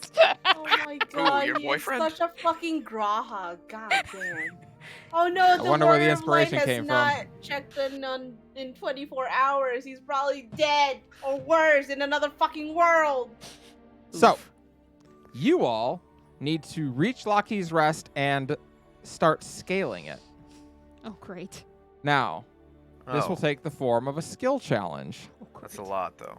You will begin at the exit to South Cross and end when you get to where you're going. You need to succeed 6 times No. before failing 6 times. South Cross. So, as you exit the South Cross to the west, you are almost immediately set upon the forest, the Great Sarah Forest, which is known for its excessively tall pine trees. But even in the distance, you can already see it. Way off in the center of the forest, a massive tree that spans up into the clouds, known as Lockheed's Rest. We probably should have gotten some climbing gear. I think I have climbing gear. So wait, Oh. why do You we actually need, probably do. Why do we? I thought we need to go to the volcano. Why do we need to climb? You're going to. Well, We're right now getting you're blessing. You're going to. Sunvale asked you to go to Lockheed's Right. Rest before you go. Right. Yeah. Got He it, believes something may have been got left it. there for you. Oh shit! I hope it's like a fucking damn it doll. You know, for like when you're angry, you can just go damn it with it. You That'd would be need that a useful. lot. Yeah. Kelsey needs a duck for her troubleshooting. A damn it duck. It's a computer IT joke. You talk to the Oh, duck I your see, your okay. code, Oh, I- and then you oh, remember figure out what the oh. wrong thing is. I'm out of the loop, dude. Oh, okay, it's just a joke I've heard among IT guys. So- I don't talk to IT people. Oh, Oh no, fuck. some people, Yeah, some of them straight up just have a rubber duck on their desk that they talk to for, Oh. Yeah. you know. I don't see it in my inventory, but Callie, You would have a considering climbing she set, literally given- died climbing a mountain. Yeah, that's why I- you don't have it. You left it on the mountain, I Caldana. probably should have climbed. You left it at the that's okay. top of that hole you fell down. Well, Yeah. As of now, you don't know that you're gonna have to climb that way. There may be another way up. That'd be nice. You're not All even right. there yet. Is there an elevator? There's not an elevator. That's kind of fucked up, though. Could Kelsey we get should. somebody to make one? Kelsey. Probably, yeah. She actually probably could. I mean, okay, so we're doing skill challenge. No, Right. we're just gonna Yeah. cast fly on You're not everybody. You're not even at the tree I yet. Right now, mean- you're at the entrance to the All forest. right. Yeah, But Rob this is and I this is have our flight conversation boots. in the thing. That's fair. How do you all want to Varys and Brooks have approach? flight boots. We can Yeah. just get the fuck up there. Yeah, Varys and Brooks are like, we're fine. How do you Yeah, all I wish was to gonna approach? say, I'll use athletics, but that feels like a later on thing. Let me do the athletics. 8. Okay. So well, we're right not now there yet. you're at the edge of the forest. You're not even to the tree yet. So So, we need to yeah. get there. how do you want to get to the tree? That's where we're gonna start with skill challenge. Okay, so we need Yeah, to well- find the path. Go ahead. A Mhm. rodent. Sorry. Could I? Okay, this is gonna sound incredibly fucking stupid, but not. But could I argue for a performance check Oh. because of traveling montage? Like you know Up how the you tree. know how you know We're how going up you, the tree. Yeah, pretty much. Just, So like, that I cuts. can do a One of perception the check. fucking. There's Mal- like a hole in the road. The fucking wheel fell in. We're all like, ah. And it Mal, I've cuts been to looking us forward training. to a great opportunity to say this. You can certainly try. Oh, boy. We're gonna perform our way to the opposite end of the continent. Perform away. Natural fucking 20. Let's go. Whew, I'm sorry. The That's, greatest 80s montage All So right. now there you- ever was. No. Now you can compare stories with Robbie with the deception one. I Right. sure can. I can't wait to tell Robbie about this. Indeed, as you all set out into the Sarah Forest, making your way towards Lockheed's Rest, Melody starts playing a little tune, and it's almost like every new line that comes up, you're in a new scene of some kind. Sometimes the wheel of the cart is broken, and everyone's yelling at Varys as he tries to fix it. Sometimes you're all being harried by bats for some reason, even though it's the middle of the day. You don't really quite know where those came from. Dooby-dooby-doo. Yeah, exactly. But as you're making your way through this forest, Melody is just playing a song about how we'll get through it together somehow. Let's Uh, get down to business yeah. to get through the trees. And Oh That- my god, my feet and both of my knees. All right, I'm done. Bears but you started all walking. can take that as a success as you do manage to make your way through the forest to the base of Lockheed's Rest. The tree. Varys is like, guys, I'm taking the mushrooms out of our rations. That was the weirdest hike I've ever done in my life. These are not safe, I don't think. The tree here is unlike anything you've ever seen or imagined. It is hundreds of feet across. This tree is the size of Mina's Grove in width. It is Jesus. massive. It's a city. Yeah. That's a big fucking tree. I don't think we can actually see the sides then. I mean, except for on the approach, yeah. Now that you're approaching, you as probably we're can. approaching, but I think now Yeah. that we're there, we're probably like, that's a lot of tree. It's It's just a Huge. wall. Yeah, it's a wall of tree. It is massive. Should have called a woodsmith. Yeah, right. Surrounding the tree, though, you're not able to quite get to the base of it. Surrounding the tree is a large root system that is buried down into the ground. But because of the upper roots, where the major roots sit on top of it, there are large chunks of, well, land that is missing. You could plummet very deep if you were to fall off one of these roots. So how do you all want to approach trying to traverse these roots towards the base of the tree? Need to Can I- traverse the roots. Can I argue a perception or survival to at least track a map? I would say you could absolutely argue perception to try and look for the easiest way across, or survival to track your way. We'll do perception because it's higher All right. on my bonuses. Dice, go. 22. It's enough.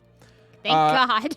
Rialta, so upon seeing this, you look at this large root system, and immediately you know, as long as the root is sturdy and stable and isn't going to collapse under weight, you should be able to just track on it.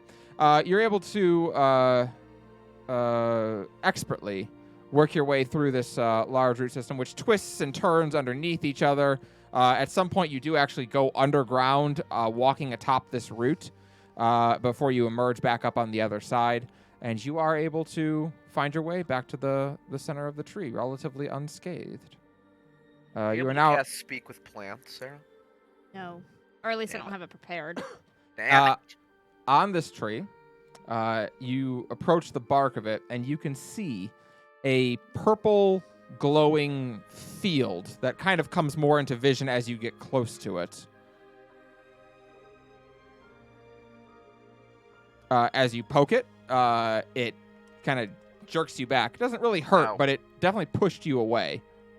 Rude. How do you want to tackle the magic barrier? I'm gonna tackle it. Straight up. Literally? Tackle it. You're Yeah, gonna I'm athletics tackle it? the hell up. Yeah, I'm gonna tackle it. Make me an athletics check. All right. Varys is gonna say, "Fie, you barrier. Fee fi fo fum. I have the blood of an Englishman." I was thinking the exact same thing. There's my athletics. Man, I should have trained in that. 17. Good enough. So you say fee fi fo fum, and it goes fee fi fo. Fuck me! All right. And as you tackle into the barrier, and as you do, your wolf tattoo starts to glow for just a moment, and the barrier shatters as you hit it. Nailed it. Varys, after he goes, is gonna do a little roll, stand up, brush himself off, and give a double thumbs up. Seemed to work. Melody three holds successes. up a 10 sign. What would you like to do Nice. next? Nice. So we're still just faced with Yeah. a wall of tree, right? I mean, What you got. is- No. I mean, obviously, it's Now we not gotta get up perfectly smooth. It is bark. I mean, massive Right. chunks of bark on it, but none of it's even. It's very Right. disturbed. There are footholds and places you could try to climb if you wanted to. How would you like to tackle this? We have to leave I the was cart gonna say, I down would here. like to climb as our resident Oh. climbing expert who lived in mountains for So you want want to try to lead the group in climbing? All right. Yeah. God, Go hold ahead and on, give me are a you climbing gonna check. fucking Nathan Drake this shit? Yes, dude, we get a Gonna be- helicopter. You're gonna fucking Uncharted this? climbing check. So go ahead and add proficiency because you got the tools, and it'd probably be a dex check. Yeah. Prop, dex, and flex yo pecs. We guess gonna climb. that We gonna would climb. be- We gonna climb. Hey, 19 on the die, 23. Hey. Fucking 23. You and me. All right, that's a 4th success. I think I am Caldana, breaking that shit. this is. You didn't realize how familiar this is until you start doing it, and this is actually way easier. It's not even ice. Like this is. I mean, the only thing that's a pain is sometimes there's spots where the bark is weak and the bark kind of just peels away instead of going down. But for the most part, this is way easier than the shit you He's- used to have to climb. She's definitely commenting on that. Like, Yeah. this shit's easy. Everyone else, Um, easy is not the right word. No, I was you wouldn't gonna call this say- easy. in the light of that, use my my boots of levitation and some rope to sort of scout out wide enough places to stop and sort of pull the less athletic members of our group up. All right, go ahead and give me an athletics check to pull them up. Isn't it kind of fucked up that Rialta, Caldana, and Melody grew up in some kind of mountainous region? Yeah. And the Yeah. two people who didn't have some kind of levitation. That's not fucked up. That's because apparatus. we can't climb shit. Yeah, Okay? that's I am strategy. wearing full plate armor, and I have a lot of strength but no dexterity. I would 18. fall on my flat elf ass so fast. There's a 5th success as you all begin to scale up the side of this tree, and it's a smooth process for you all, as you've got Caldana, who's an extraordinarily experienced climber, and Brux and Varus with a decent amount of strength and some magic boots to help with. So you make steady progress. It's just a long way up, and it's starting to get cold as you go. Actually, as we climb Caldana, it's starting to feel more like home. Actually, as we start getting up higher. Same for you, Rialta. It's getting chilly up here, and the air is getting a little bit thinner. But you do continue to climb. What would you like to do next? 30. Well, okay, it's Everyone's gone, so Kelsey could actually take a stab at it. Sure. as long as she doesn't actually stab anything. Yeah. Kelsey. Well, if she's got those things to climb, she can stab with those. Yeah. Pittons, that's what they're called. Kelsey is going to try to use her knowledge of physics to try to make the climb a little bit more bearable for everybody. We'll see how that works out. Nerd. Levers and fulcrums and all that. Absolutely enough, help the Well, the- thing. The DC check on all of these was 15 for each of your first times, so that's 6 successes in a row. Well done. Woo. Easy enough. She is also able to utilize, indeed, by having you throw ropes over certain branches and use leverage and pulleys. Yeah, she's also able to assist in getting you all up, and it takes a while. It takes probably the better part of the afternoon as you reach a landing. Here, there has very clearly been a place that has been carved into the tree. This is not just a natural formation. There's actually a large circular landing with a small fence on the side of it, actually, that you actually have to climb up and over to get onto the landing itself. And over to the side, well, directly in front of you, there is a small carve out of the tree that might have been a small home at one time. But there is also, to the left, a set of stairs carved into the tree itself that take you up. Varus is pissed at these stairs because if you're gonna put stairs on a giant tree, start them at the fucking bottom of the tree, and not like two. Midway. Yeah. Who designed This is not- this? This is The not CEO? this is Yeah. not midway up. You are very close to the top before Even this worse. appears. Yeah. Even worse place for stairs. Caldana's a little bit disappointed that there's stairs now. We found the corporate ladder. Yeah, exactly. Exactly. Wait till we hit the glass ceiling. This is gonna suck. Not the glass onion. No, That's that's different. that's a different issue.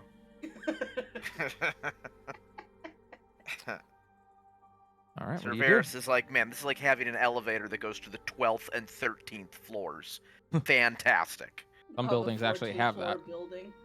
But that don't go to the ground floor as well? Yeah. Some buildings actually have elevators that only go to the top floors. It Wh- depends. where? Yeah, it's a thing. It Where? depends on like what It's the a thing building's commonly in for. Vegas. A lot of Okay, hotels in well- Vegas have that. Let's knock them all down. Agreed. Absolutely not. I think it's to give like people a private elevator if they have a super nice room or something like that. But I'm gonna give Yeah, them. I think that's like more common in like penthouse. Yeah. I'm gonna suites type of pent thing. up. So? BS. what do you all do on this platform? Walk. I'm gonna walk up the stairs.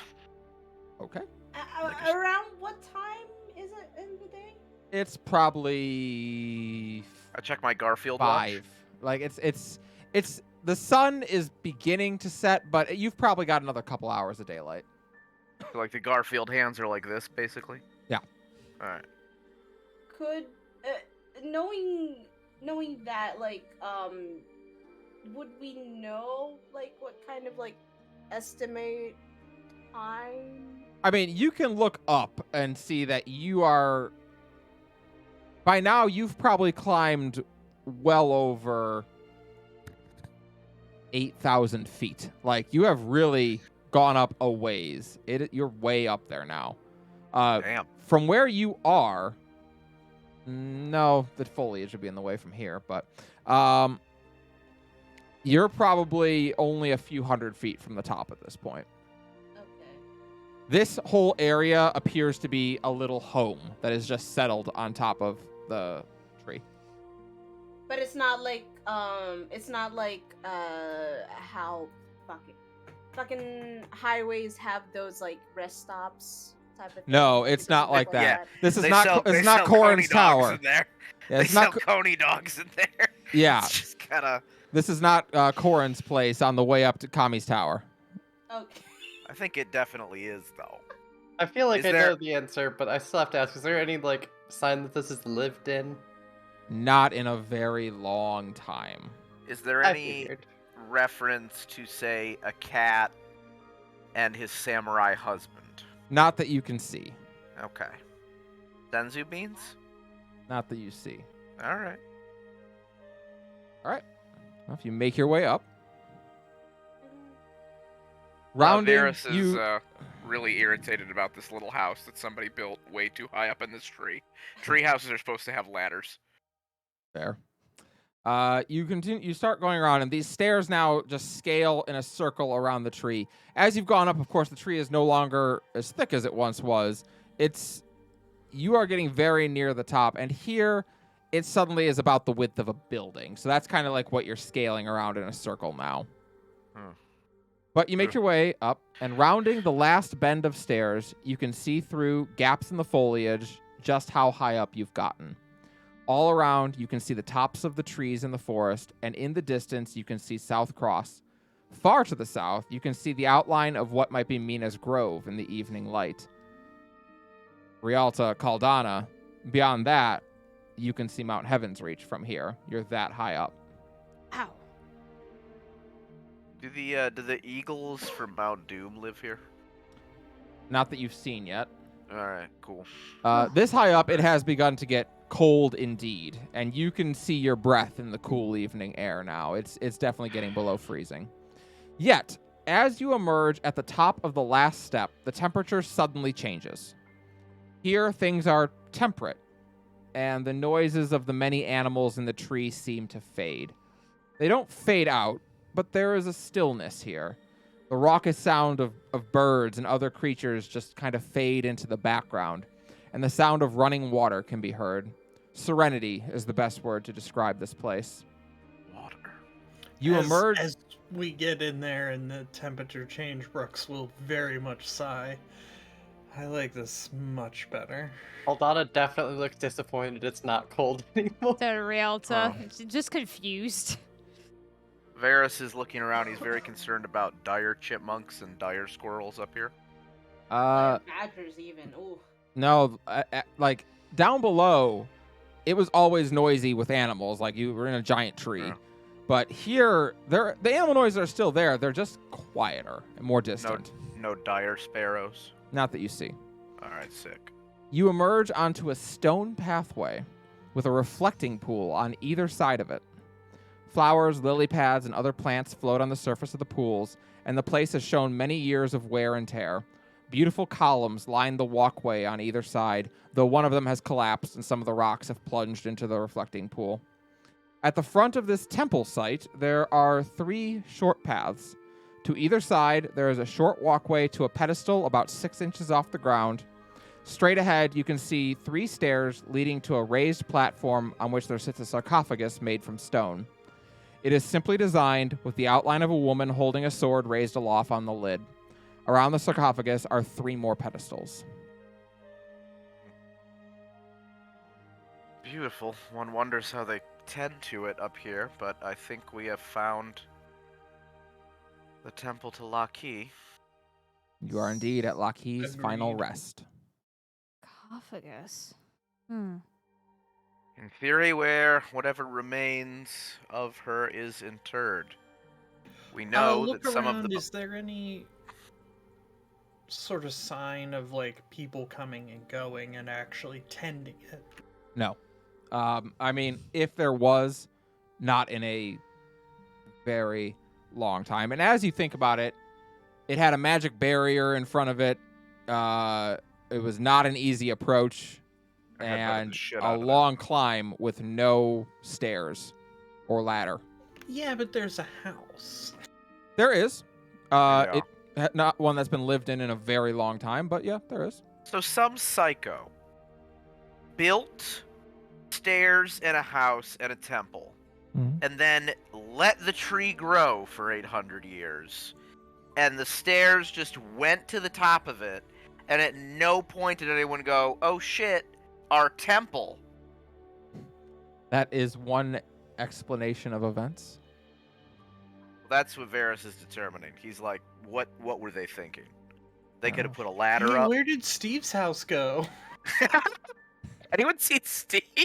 I don't know. He went up the beanstalk, dog. Everyone make an insight check for me. That is not a strong suit of Varys's. I'm Ooh, aware. I have that. Shocker. It usually is for Rialta, Ooh, but last time... 18. And for me, 17. 11, baby. 9. All right, anyone 15 and up, you can infer this. Bullshit. This place is not meant to be visited by people. This is meant to be a place of serenity and holiness where a person who did a great thing once was laid to rest forever. Makes sense. Almost miraculous we're even here in the first place. Based on the enchantments laid on this place, whether they were forged by somebody or perhaps they're naturally occurring based on the power and remnants of whatever strength Laki had before she went, I suppose it's not too surprising that it perseveres. In a sort of blasphemous mirror, the bones of Scala, even imprisoned, were enough to bring her back completely. Maybe it's not so ridiculous that a force of life that tenacious, if gods and demons are indeed alike, could make something like this preserve. Agreed. Take some notes. You know, How many? What are what? we supposed to find? How many? You said there were like statues or something. 3 pedestals 3, around the... yeah. Pedestals, I think. What do the Two pedestals separate- look Yeah, like? start Yeah. approaching So- what's going on. yeah. Yeah, I'm definitely So, poking around those. These pedestals, they're about 6 inches off the ground, or they rise about 6 inches. There's no statue on them. They're probably about 2 feet across in diameter, and there's as you reach the front of this temple area, as I say, there's a short walkway off to pedestals on either side, and then there's the 3 steps that lead up to 3 more pedestals. And those 3 pedestals surround the sarcophagus, yes? They're all kind of like in front of the sarcophagus. Yeah. Got you. What's the shape of the pedestals? They round? Are they They're- big they're square round. blocks? They're big. Nope, they're okay. round. they're like almost like mini columns, but they're not supporting anything. Correct, yes. Got it. I look at the top of the pedestals. Is there any marking, indentation, sign of anything being placed or removed from said pedestal? Besides my father. Wow. Yikes. As you lean over the pedestal, two things happen. I'm dead. One, your tattoo starts to glow, and your sword and shield start to shimmer. Hmm. That happened to all of us that get close to a pedestal? It does. If any of the rest of you approach one, Specifically, did. what about the two of us? Yeah. your tattoo glows as well. So do some of us need to share a pedestal? No, there are 5 in total. Sick. Oh, I thought there were 3. Sorry. No, there's There are 3 up on the 3. sarcophagus and then 2 off And on the 2 other other side side. platforms. I I see. thought there were 3 off to the side. Cerberus is going to just do what he thinks. He's He's- going to take off his shield and sword and place them on the pedestals. Uh, Are we supposed to do that? It's- Your weapons do continue to shimmer. However, your tattoo has darkened as you've stepped away from it. Mm. Is my crescent moon glowing? Or As what's- if you approach a pedestal, Yeah. it starts to shimmer. Yeah. Okay. I'll put Phoenix Feather on one and stay next to it. I'm gonna put crescent moon on and actually keep you- my hand on it Let me ask: do you step up on the pedestal? if I can. Yeah. Oh, they are like 6 inches tall. Yeah, I guess I Does- would. Yeah. Does it As you do, your tattoo glows a blinding white, and your weapon continues to shimmer, as if waiting for something. I think we all need to do this. Well, I kind of did it already. I, See, I put I- Does my it weapons look on the like a pedestal. tiny stage for Melody? I imagine to Melody's eyes it would. Okay. She's going to very briefly like bow towards the sarcophagus and just go, "Excuse me." And she's going to clamber on one and be in performance mode. Somewhat dangerous. We don't know how old these pedestals are. They could collapse. I'm, They're only 6 inches off the ground, so I'm just saying. No, I understand. I understand that voice, but I'm just saying it's dangerous, and I don't Fair. know. I So mean, to it seems look to hold around, the weight of a dragonborn, so Hmm. I'm gonna walk off towards one of the far ones. okay. I guess to that end, I do need to know where And everyone's sort of- standing. Yeah, Me- and sort of try and gesture to like Keldana go to the other one. Okay, so Caldana and Brux are on the 2 on the sides. Melody, I presume you're in the central one in the middle. My shield was on that. she's gonna be on the right side. Means I'm on the left. No, then. left. Okay, I means on the right. All right, so Varys is in the middle. I Yeah. took whatever was left, I guess. Melody's on the right. Okay, yeah. Yeah. Left. The Oh, left. yeah, I'll she be on said the left of the like outside ones. Okay, great. All right. Mhm. You know we can't see your map, I right? know. Okay.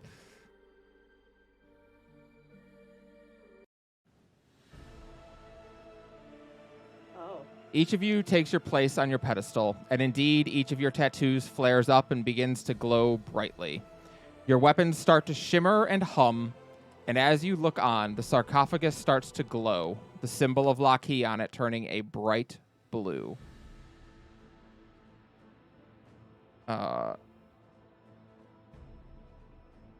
And 4 beams of light launch out of the sarcophagus and enter into the reflecting pool. You all turn to see, just as 4 ghostly figures appear at the edge of the water, glancing up at you. One is a human man with messy hair on top, shaved close to the scalp on the side. On his hip is the hilt of a sword. Another is a tiefling woman with longer hair. She's holding 2 weapons that look similar to Kelsey's, though it appears to be made from bone. Third is a halfling woman with a wooden choker around her neck. And finally, there's an elven woman with a winged wand in her hand. The spirits look to one another before glancing up in your direction and speaking in unison. You who seek Laki's final gifts to this world, we will take the measure of you.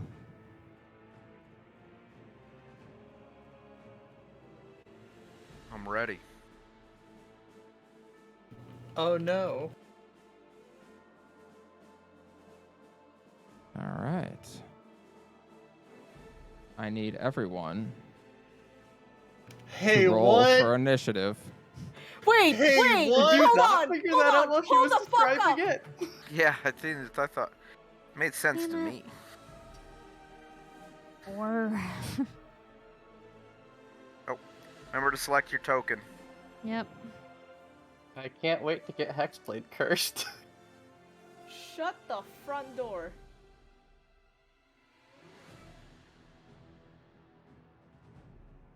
And modify your HP if necessary.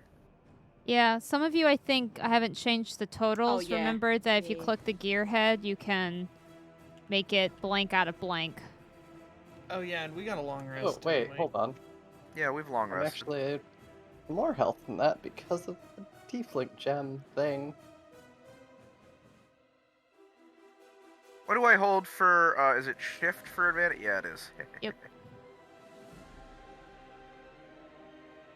11. Also, rolled- Kelly, did I hear you right? Phantom Rhea has 2 guns? She does. She's got one in each hand. Hell boy. yeah. I like how Wait, what are we initially they playing were Scholar phantom at again? guards. They are called Reverse and Cowgirl. I almost believe that. Oh shit, is Scholar next week? No, No, no. no, Robbie's wrong. What? Caldana asked when Scala Rain is. Next session is next Thursday. Done. There you go. Okay. All right. I need placed in the initiative order. Oh, I apologize. Brooks. Of course, Phantom Rhea goes first. I shall use my Death Beam. I shall use Disintegrator Great. There we go. All right. Let me order these. All right. Here we go. You guys are in combat against the 4 Phantom Guardians of this place. I'm still not on the list. You are. You're first on the order. Not I for see us. Phantom Rhea. I Yeah. don't Brux see- Adelborn is number 1 on the list. I don't. Nope. I'm Don't gonna, see him. Everyone refresh. I mean, I I've- mean, she should be. I got a 21. I Oh, Yeah, maybe this is an Brux- old one. Okay, hold up one sec. Yeah, Brooks is still not. All right, hold up. Yeah, Brux. Of course, I'm- Brux Are ain't you on it. there now? Yeah, I see Brux with the 0. Okay, great. At the bottom, There we- yeah. there we go. Of course. There I'm we last, go. 'cause I rolled a Now 1. it's good. All right. Then Rialta, you are up first with Brux on deck. I am not first. What Rialta the is fuck? last. I'm 4. Oh my god, I have all of you on here twice. Why? Oh, We're not Again. for only us. here once This on is- ours. Yeah, This not is for not us, the you know. first time this Yeah. has All right, happened. Varys, what is your AC? Or what's your initiative? My initiative is 11. Okay. Melody, what's yours? Sorry, what now? What's 17. your initiative? 17. 17. Melody. Great. Caldana? 13.12. Thank you. That's everybody. Tiebreaker's sake, my Okay. dex mod is +3. Miriani's is... Oh shit! Hi! Hi! How long you been Fuck. here?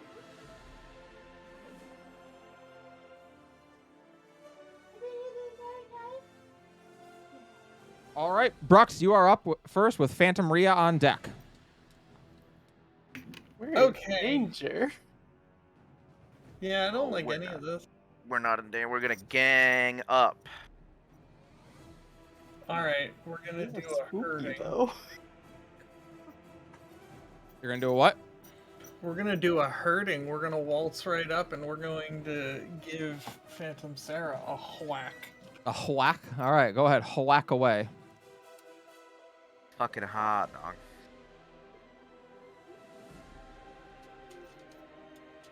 Can't believe That's my an little 18 sister is a on the ghost. die, and I think I'm at like a +8. That'll maybe hit. 9. Callie, chat can't see the map. I'm so sorry, everybody.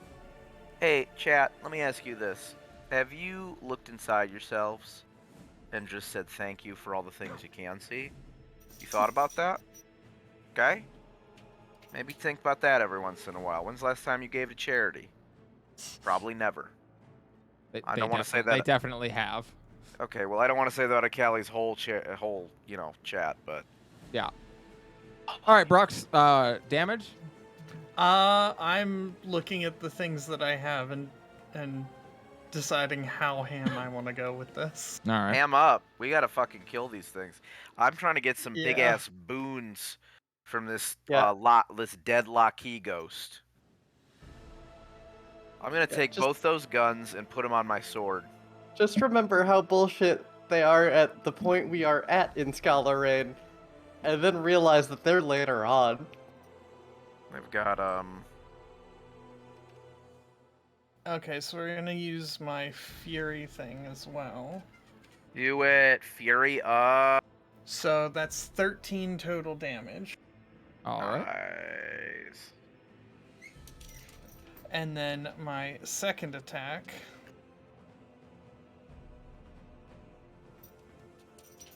Which we're gonna use the superiority die on.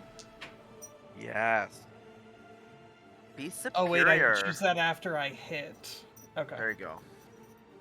Gotta hit first. That's an 18 total. Boom. That'll Boom. hit. Boom. Boom. Boom. Boom. Okay, so yes, I am. Hold on, I have Pupper. Whopper.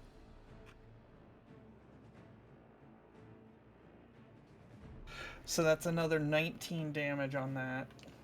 Oh, jeez. And using it has to we'll use distracting strike, so the next attack roll against the target by an attacker other than you has advantage if it's made before the start of my turn.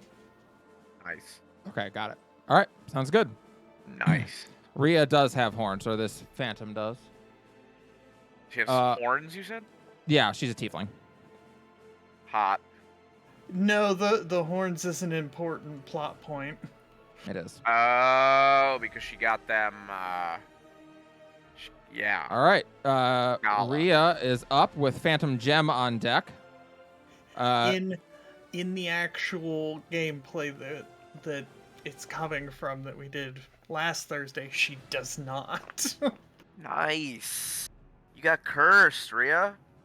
Rhea's going to move down here, and she is going to shoot. She's going to cast Hexblade's Curse on Brooks. Bring it. That's rough, buddy. And she's going to make some attacks. She holds up both of her bone pistols and fires them. So Does a 24 hit your AC? It does.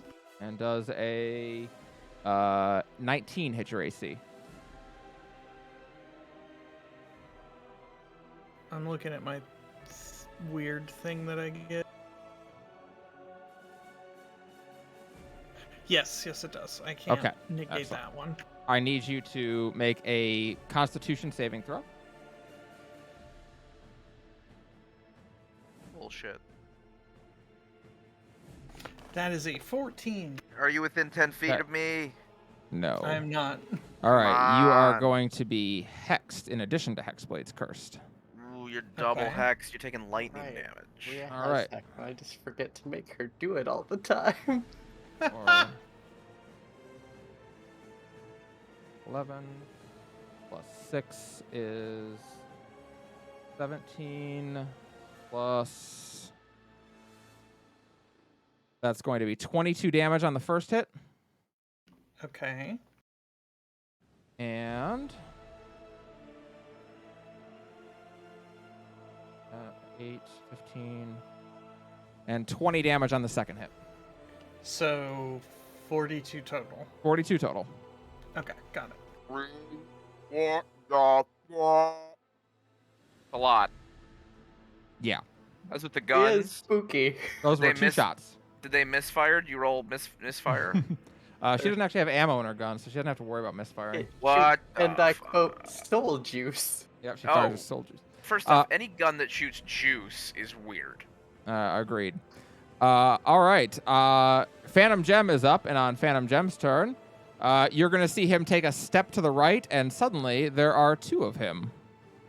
That's racist. No, that's an Echo Knight. Oh no. That's I some hot and hate it. spicy bullshit. I love this, and I hate it. All right, and they are going to both run over to Caldana and get on either side. Bro. They will go ahead and make 2 attacks against you. Never thought I'd see a And threesome with 2 They people. are currently flanking you. Jem is That- currently flanking you with his clone so that he gets advantage on both those attacks. It's funny you say that, Rob, because that actually happened in the first session. No.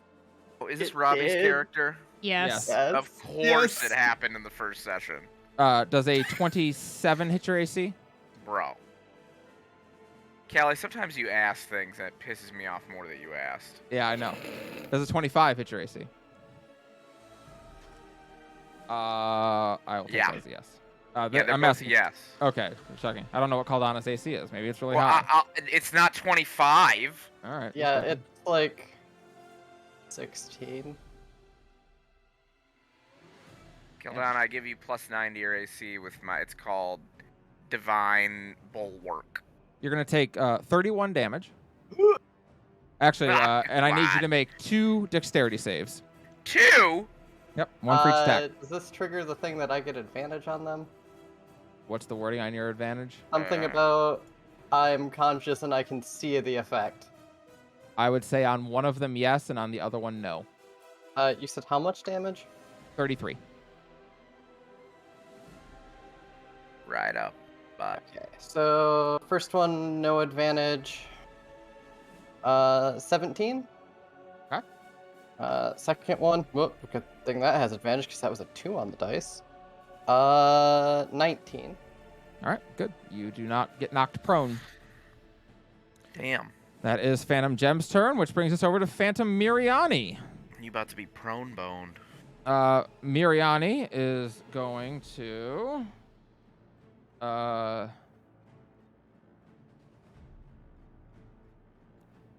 Miriani is going to Misty Step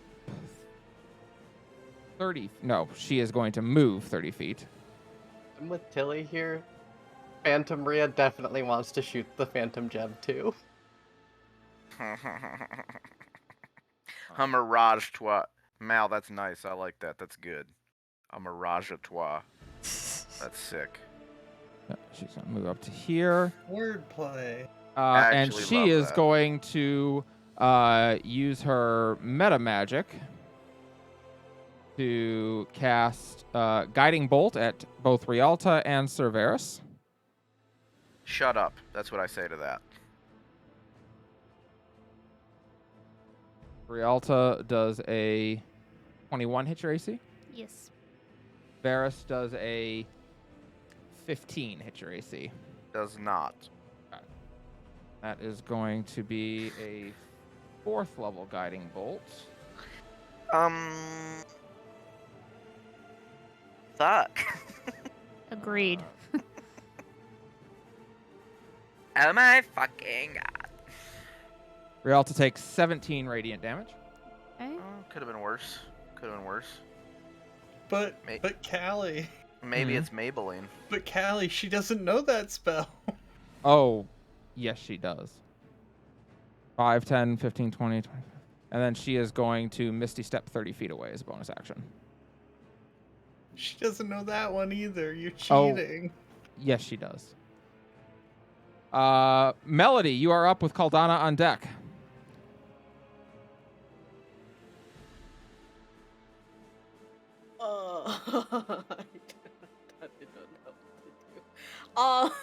Question. Yes. Hey. No, never mind. No giant sashes around. Can you animate the whole tree? No, just kidding. Oh, imagine. Just shake them Oh. off.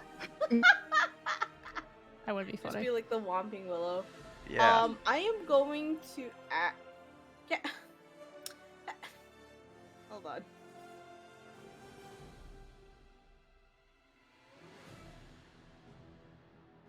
I'm going to cast this.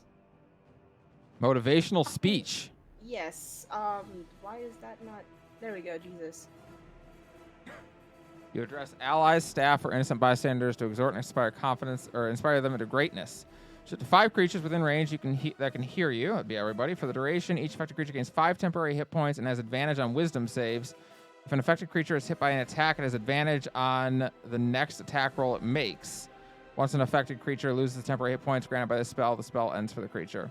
And you gain an additional 5 HP for every spell slot of 4th level or higher. So you cast it at 3rd level. Okay. Yes. So, all right, great. 5 temp HP. Everyone take 5 temp HP. 5 temp HP. Can my people have 5 temp HP? No. Damn. Yeah, it's not enough cast, Callie. Mal would, but it's only 5 people. That's fair. All right. And what? Anything else? For bonus action, I'm gonna point at Caldana and go, Oops. "Don't die! Or don't get stuck between whoever they are." And I'm gonna give Verdict inspo. And I'm sorry, I'm getting distracted by Doggo. Doggo, worries. who wants to be lapdog but is like 30 pounds too heavy for lapdog. Mood. That's my problem. All right. So you give Bardic Inspiration to Caldana. Just in time for Caldana's turn. Caldana, you're up with Cerberus on deck. I'm on deck, I would baby. like to rage. You would like to rage? All right. You rage away. Just to be perfectly clear, the shimmering is not that Phoenix Feather is ignited, correct? No. 'Kay. Just shimmering. Next turn. So many bonus actions. Okay, I would like to stab Phantom Gem first off. Which one? The one behind me. So this one? Oh, sorry, in front of me. Okay. I don't know why I Wait, thought I so- was facing that way. Okay, so you're stabbing this one? Yes. Okay. Yeah, that's fine. That is a 17 on the dice. Which is plus 7. So 24. That'll hit. You don't have to go through all your rolls. He only has 1 HP, so... Oh, right, You, that is how the Phantom works. you cleave through the Phantom, and the Phantom poofs. I would like to then turn around and go for Gem's throat with the, Phoenix Feather, obviously. Yep, you can attack Gem. You just have this weird feeling that you know you hate him. You're like, I don't know That's what a it is. 19 Just on the die. I immediate don't think I have dislike. expanded. No, I'm thinking of No, Rhea that has that's the Rhea. expanded crit. All right, you hit. Okay, so that is going to be the attack that I dump all of Caldana's bullshit into. Yep. Remember, no 2d6 for the Flame Tongue. Right. So that's It's messed 7 plus It's messed up, plus Callie. 4, so that's 11 slashing. I need the macros. Oh, sorry. Okay, I'll just put that there. Divine Fury. Not Phoenix Fire. Yes, Tattoo Necrotic, and I'm absolutely doing... I can't do the shield because it's a bonus action. Okay. Did you add your rage damage? I put that in Roll20. Nice. All right, what's the total? I forgot what the base was. You got to write these down as you go. I definitely do. What?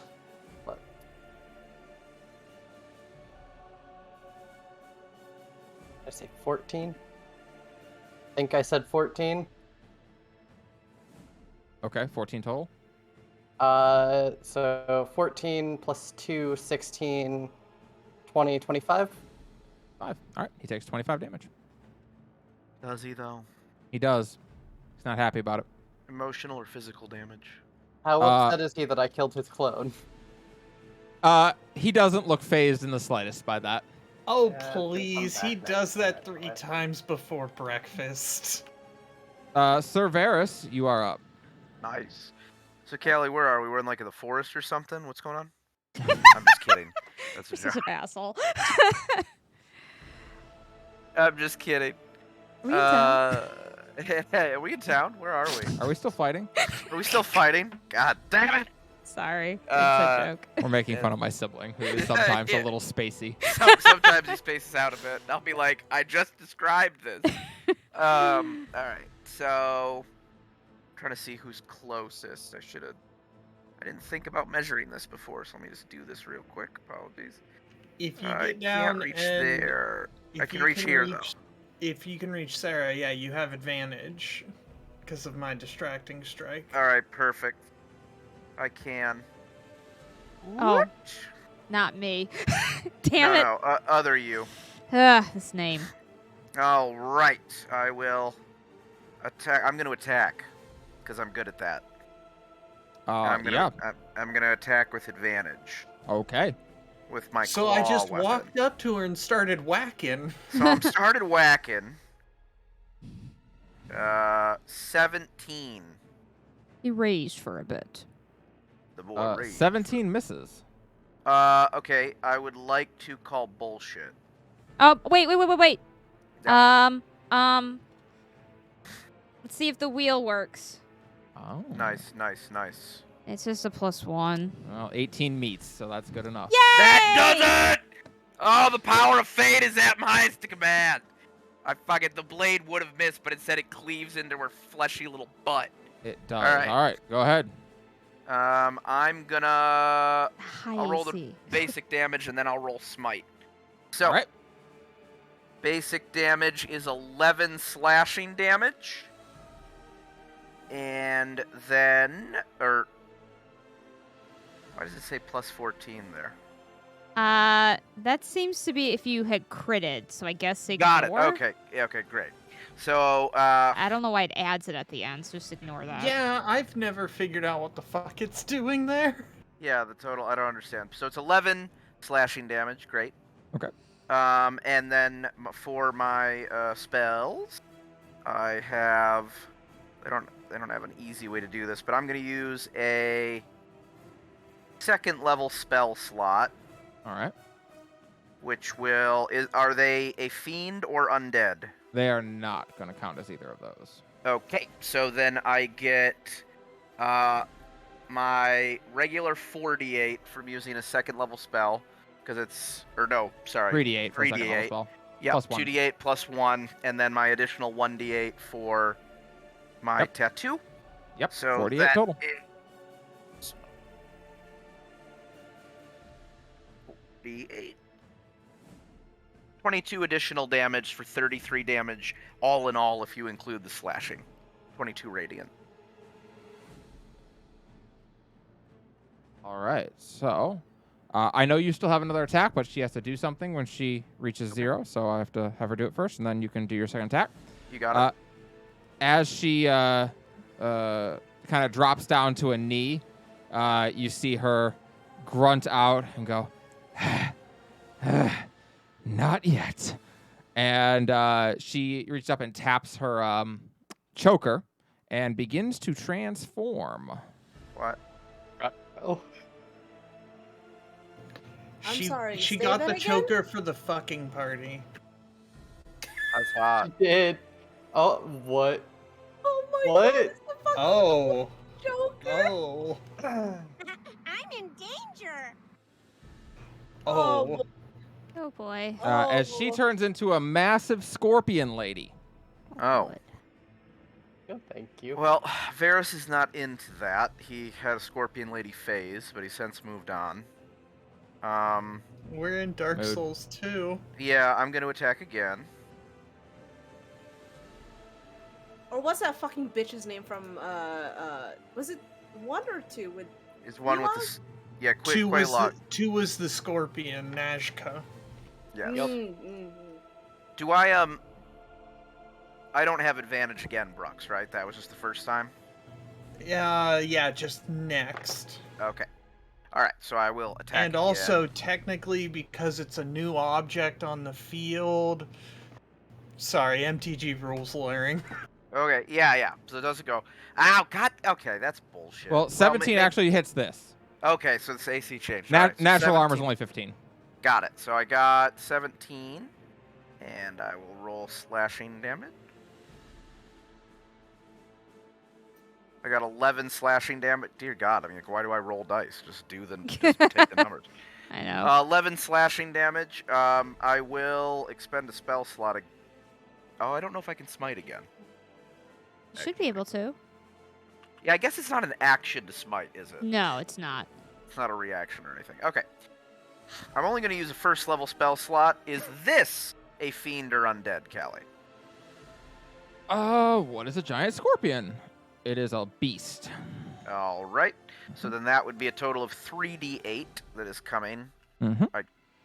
Yes. So R 3d8. That is 12 damage. So 12 radiant, 11 slashing, totaled up 23. Very nice. All And right. that will be Varus's turn. All right. Well, there's a very angry scorpion. That's Actually, looking you know at what? you. I'm so sorry. I do technically have one thing I can do. Okay. So I'm just going to do it. I'm going to use my bonus action to use my, because I think we're going to need them, to restore one of my spell slots. Use my divine, whatever it's called. All right. Sounds good. Divine power. Yep. All right. It is the scorpion's turn, and it is going to make an attack at Sir Varus. Based on what? Why? Does a 22 hit your AC? I think it might just. Yep, does. All right. That is going to be 6 damage, Okay. and you are grappled.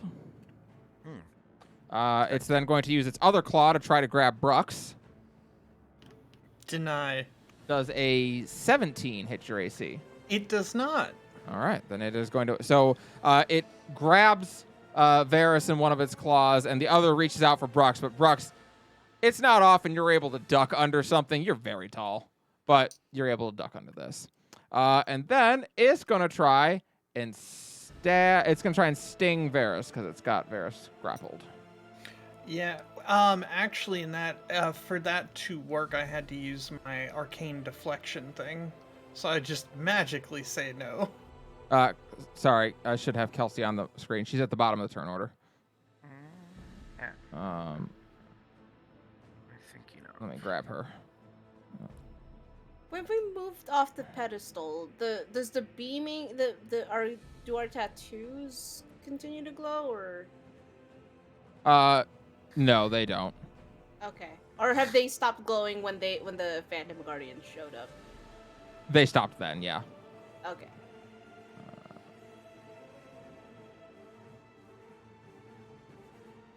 Sorry, I forgot to put them on the map.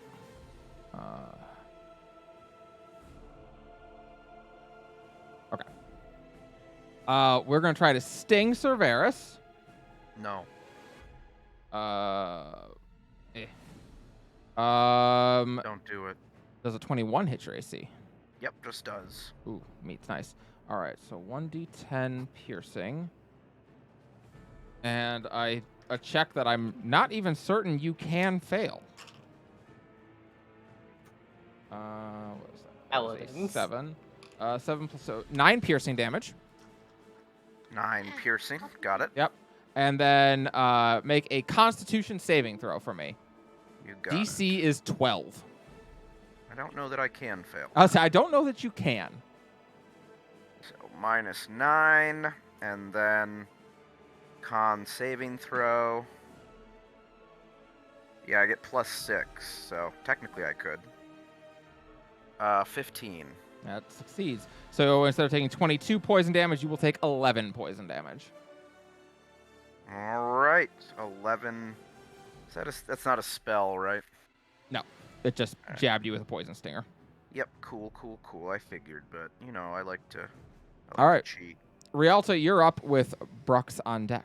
Oh, I feel like that one guy from Community walking in with the pizza. Ooh, there's a lot go. Okay, I think she's going to use all of her movement. She got stocky legs to get behind Rux. Yeah, we're gonna have to do that. Okay, bonus action, chalice form. The cup comes. Indeed. The cup runneth over. Come forth, cup. And then she will use Cure Wounds. Okay. Thank you. You're welcome. I did say Rhea is spooky. And Um, that's one gun in Scholar Aid. Okay, hold on 1 second, because it's 4. Okay, so 10, and we're just gonna do the chalice thing too. I was gonna say, but isn't she also like a glass cannon? I mean, she went down pretty quick that one time, and then trans-fucking-formed. So. No. Yeah, Other character. The gun? The gun one. Okay, so heal for 23. Damn. Okay. That's a lot of heals, dog.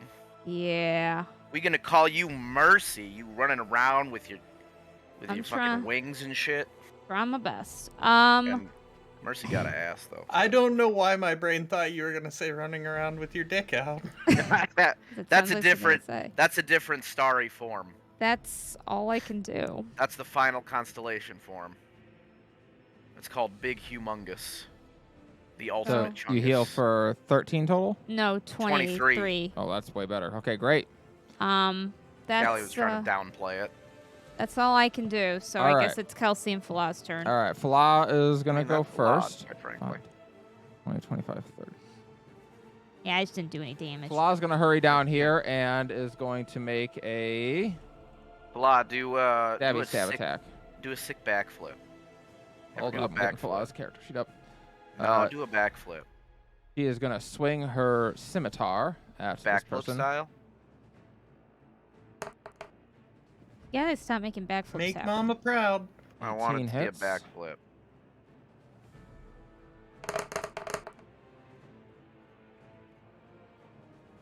All right, so that's going to be 11 damage on it.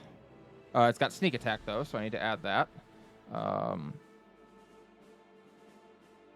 it already did the sneak attack damage. Nice. So 23 damage total. Nice. Oops. That's stick. All right, that's Falah's turn, and then Kelsey. You see Kelsey taps to put her armor on, and her gloves come down, and she kind of smashes them together once, and she charges in. 15, 20, 25, 30.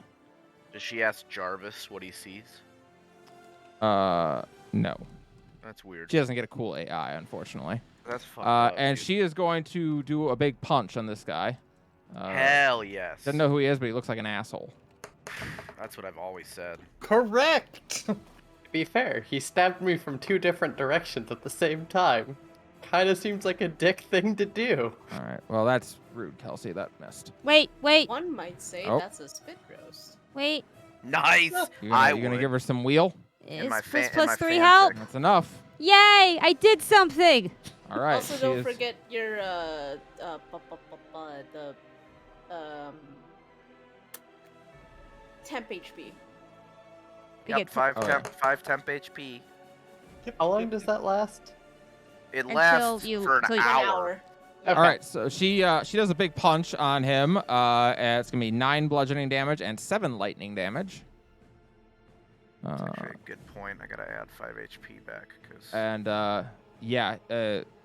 Phantom Jim kind of stumbles back as the electricity runs over him for a moment, and he looks like he's felt it before, and it's an old friend.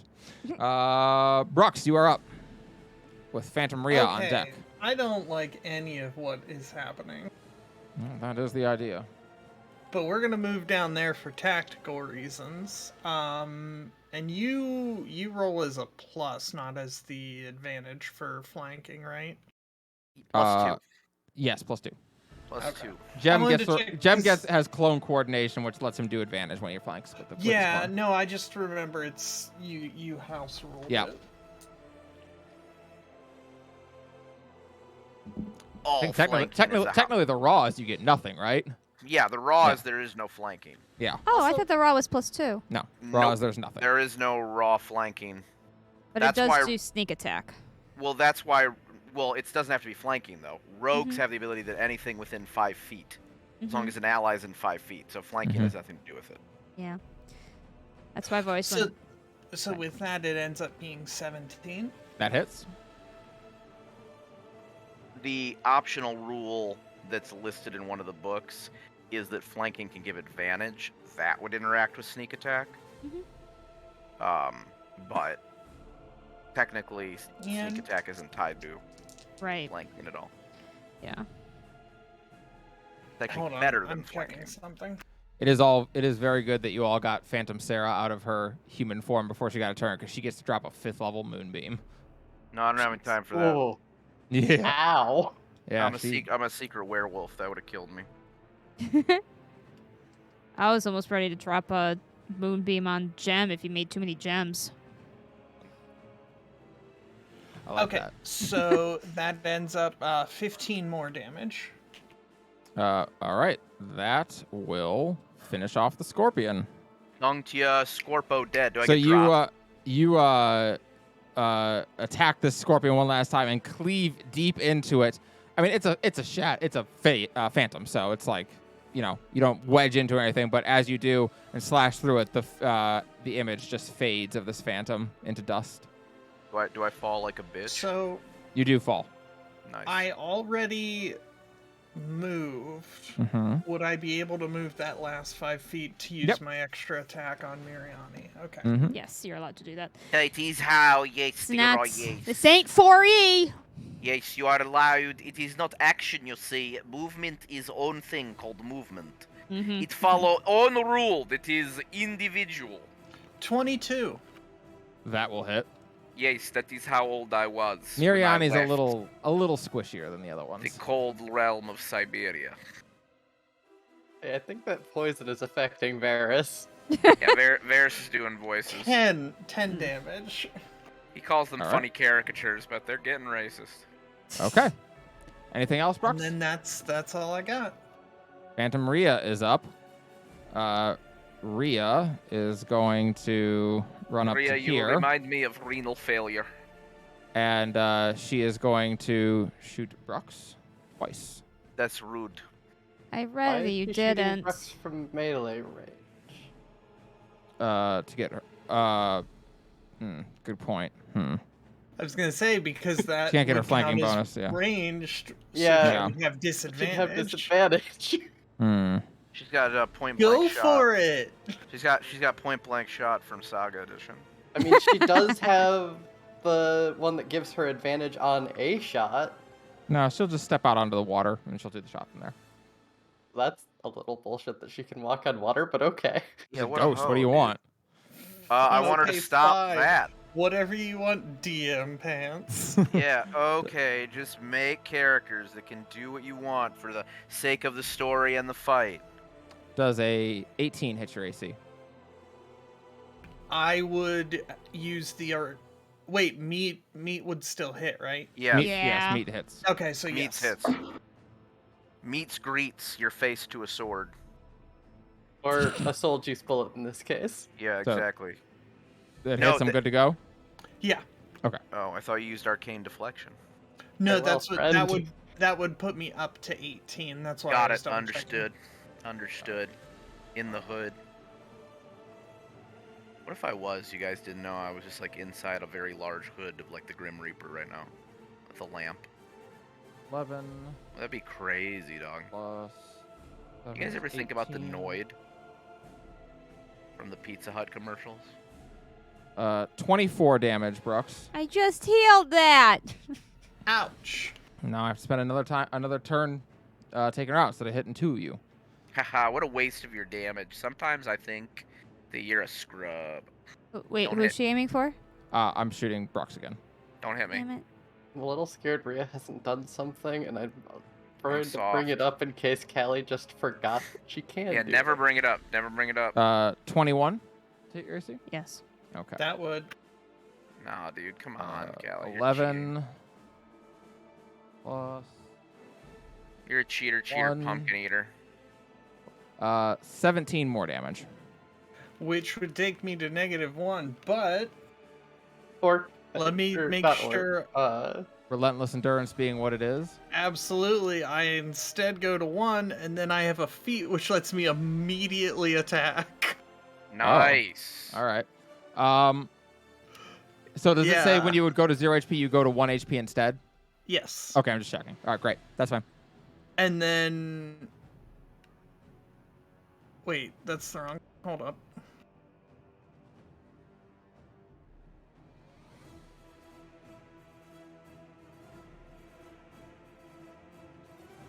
Pronounce the word axolotl. They're very cute. Yeah, it's just hard to Yeah. know, you know? Isn't it Schlote? Isn't that how you say that? If that is true, my day is like, I don't know what to do with my life, dog. Yeah, I get to like promptly on doing that. I get to make Yep. a All right. single attack. So we're having a go at Miriani again. Seems about right. That's a 17, 26. That hits. Okay, and we're doing the distracting strike thing again. Hell yes, dude. Number 1 victory royale. Yeah, Fortnite. We got to get down. However the song goes. Down. Yes. Another 15.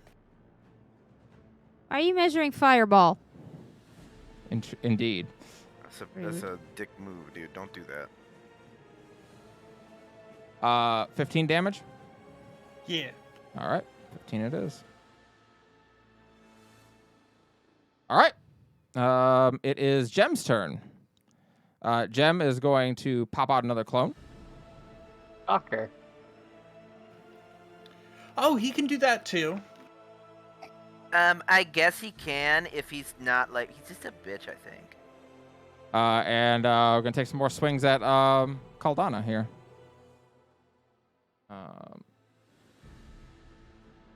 Nice. It hits. It's 27. Will you make a dexterity save for me, please? Front or back? Back. Eh. 16? Wait, would that make a difference? Yeah, Because 'cause I it's get only advantage on the one I can see. yeah. Oh, All right. okay. So, Caldana, you're gonna take 14 damage as you also are hit from behind and clubbed over the head and sent sprawling to the ground. What kind of damage? Magical blood or magical slashing. I think I get slashing from rage, right? Oh, you also Not get against Bardic magical Inspo on slashing. saving throw. Yeah, it is for barbarians. It is magical. So that Otherwise, we barba- become completely useless at high level. No, Oh. it's barbarian doesn't specify non-magical, thus it Oh. applies to magical. Fair enough. It's one of the only things that does that. Yeah. Resistance love this to game. bludgeoning, piercing, slashing. Yeah. Yeah, it's natural language, Yeah. Callie. Well, that and also she has a point. Is like once you get above a certain level, Right. like, Barbarians aren't supposed it to would level be up. They die garbage. young. I don't understand your point. Got it. You are knocked prone, and you will take half damage then. And Gem on the front will attack you with advantage then. Which he already had. Yeah, it's true. It's Double hot. advantage. Does a 18 hit your AC? Yes. Okay. You will take half of. Where's max? You will take half of 18 damage. 9. Half of 18 damage. Mhm. Are you saying that particularly to confuse me? Sorry, it was just how I was thinking about it in my head. Miriani's up. Why? Science tells me that's 9. Miriani is couldn't even going figure that to out. Misty Step 30 feet across the pond Hell yes, dude. and Going drop to a UK. fireball right What? there, I believe it is. No.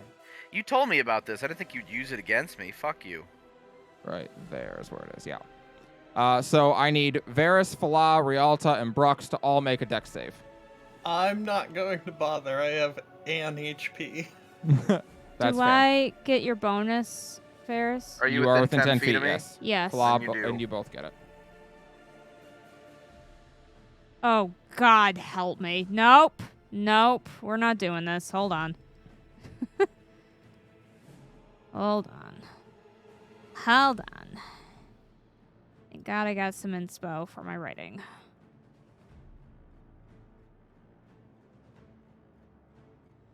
Oh, thank God. Okay. All right, so 2 successes, 1 failure. What about Rhea? And Rhea's not in range. Irrelevant. Rhea's not within range? Nope. How am I within range but not Rhea? Oh, I'm good. weird. Okay. Because squares Hate it. is why. Stupid. What about rectangles, though? Yeah, I know, dude. So was everyone who 4E. succeeded takes 16 fire damage. Boy. Everyone I who- use my reaction to take none. All right. Everyone who failed take 32. Use my Oh. reaction to take none. So that means because I lose the temp HP, I get advantage against Miriani my next attack. If you Yes. yes, but you won't. Yes, that's correct. Yes.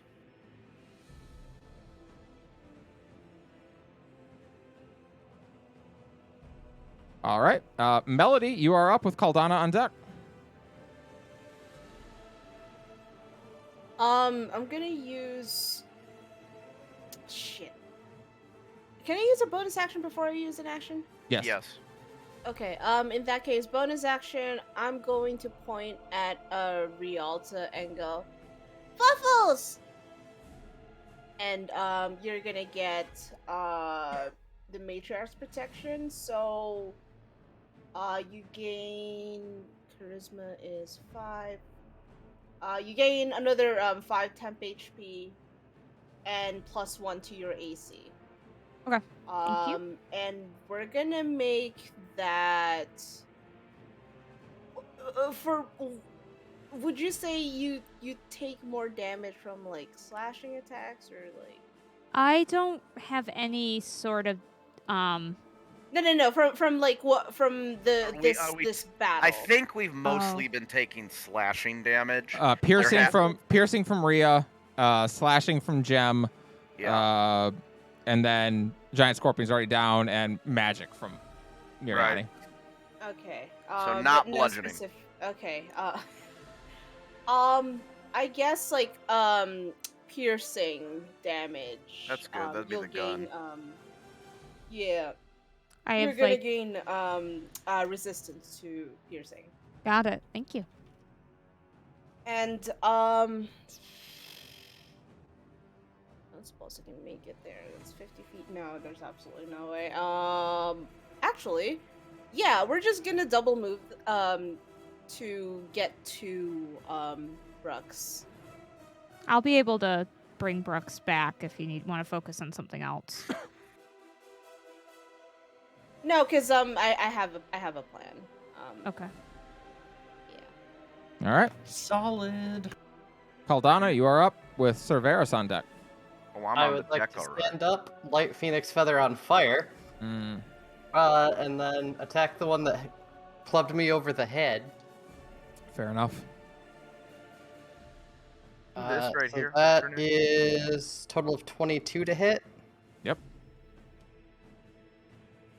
Gonna reroll that d6 because Great Weapon Master. Ooh, that turned a 1 into a 6. Hell yeah. Very nice. I mean, it's down. Damn. It's only got 1 Oh, HP. right. I forgot about that. Okay, the one that's still standing. Gonna swing my second attack at that one. Okay. 17 on the die, so 24. Yep. Hold on, math. 5 plus 6, 11. Plus 4 is 15. Mhm. 17 from rage, and then all of this shit. 17. 27, 35, 35. I think. Yes. I believe 35 that's how total? math works. Yep. All right, 35. That's enough. You are able to cleave him down, and as he drops down to a knee, he kind of grunts out and then just fades away. Oh, good. No spooky scorpion gem. Nope. Thankfully It's not. like a sexy grunt. I'm sure Gem would want you to believe Yeah, it Jem was. would say so. Okay. That's All fine. right. Severus, you're up. Who is this? Is this That's Fala? Fla. Yeah, Okay. If I stand here, can I reach Rhea? you can. Yes. Nice. Boop. Going to attack.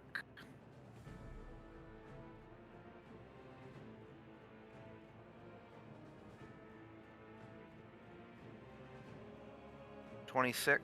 That'll hit. Do 9 slashing damage, and I'm going to smite. Okay. I will use a first level spell slot. Okay. I will do 3d8 radiant damage on that.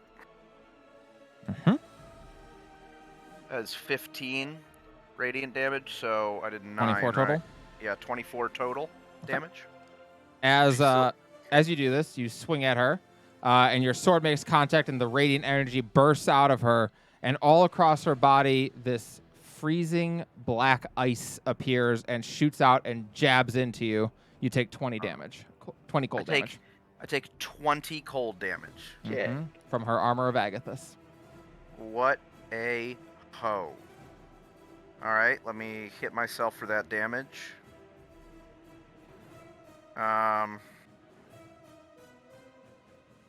Ooh, that is. Unfortunately for both of us, Mama didn't raise no quitter. So Varys will do.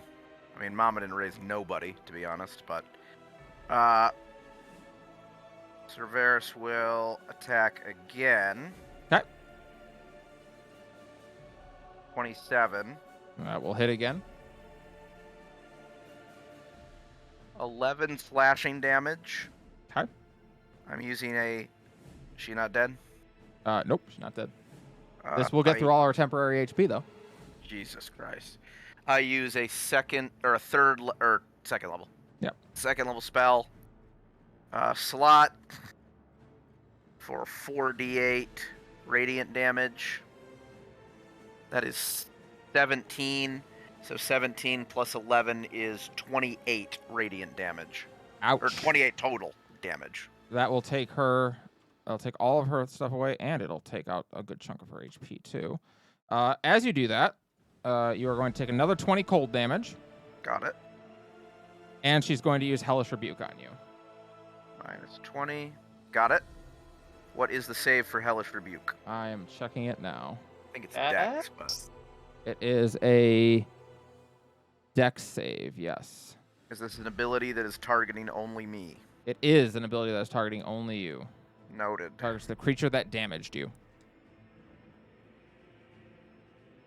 11, 12, 13. So I got 13 total. That is not enough. Okay. It is going to hit you for 3d10.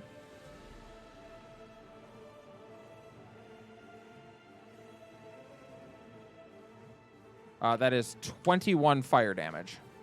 That will put me at 0. So she, you get hit by this cold blast of her armor as she definitely takes a hit that time and actually staggers back and growls and glares and just breathes fire on you. And I go down. I writhe in flames and hit the ground. Mm-hmm. It's pretty sexy, though, when I do it. It is. It's pretty hot. Stop, drop, and roll. Yeah. All right. That is Rialta, your turn. Well, I wanted to call lightning, but I guess I gotta do some major heals. So she's gonna move over. Sorry.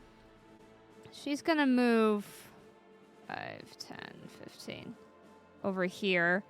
And she's gonna use both her meta magic feats to do both distant and twin cure wounds. It's okay, Mal. This will get them up and actually able to do something their round. But I appreciate it. Okay, so both meta magic will be gone, and we're gonna do twin cure wounds. And we determined that the crescent moon D4 and the chalice only go off once with Yeah, a twin because it's spell? one Right. casting of the Okay. spell. It's just targeting 2 people. Okay. I am going to decide who gets one of those depending on these rolls. So give me a second because I think I need to cast at a higher level. Yeah, we're gonna do that. I'm gonna cast it as a. Yeah, we're gonna do that. I know it's too high, but we need to get you guys up and going. We're gonna cast it as a 4th level spell, actually. So, 4d8 plus 5. Okay, so this will be for Brux. This will be for Cerberus. Okay. Let me see. What's that put you guys at? All right. I will do the extra. I have no idea who Rhea's gonna shoot. Sorry. Damn, I you got will. me 22. Nice. Yes, I will do the. Okay. Just for sake of simplicity, Varys will get the extra D8, and Brux will get the extra D4. So, 1d8 Fair enough. plus 5. So Varys take an extra 12. Hell yes. And Brux take an extra 2. That's my action. Unfortunately, let me think. Would this be a smart idea to do? Because I could take my bonus action to change my starry form to Archer and do an attack immediately. But I am worried people are going to keep dying. People do hit hard. Do you have the range to hit Miriani? Because that might be worthwhile, just because she's so far away from us. Let me see. Let me see. The 40 feet. Is it 40 feet? I mean, that's how far away you are. Oh, okay. I don't remember if it's 30 or 60 feet. Give me a For second. what? For Archer form. I don't know. I'm checking. Hold on. 60 feet. So Yep. yes, it would. It only does 1d8 plus 5, but I guess at least it's something. Okay, so I will take. Okay, guys, please don't keep dying.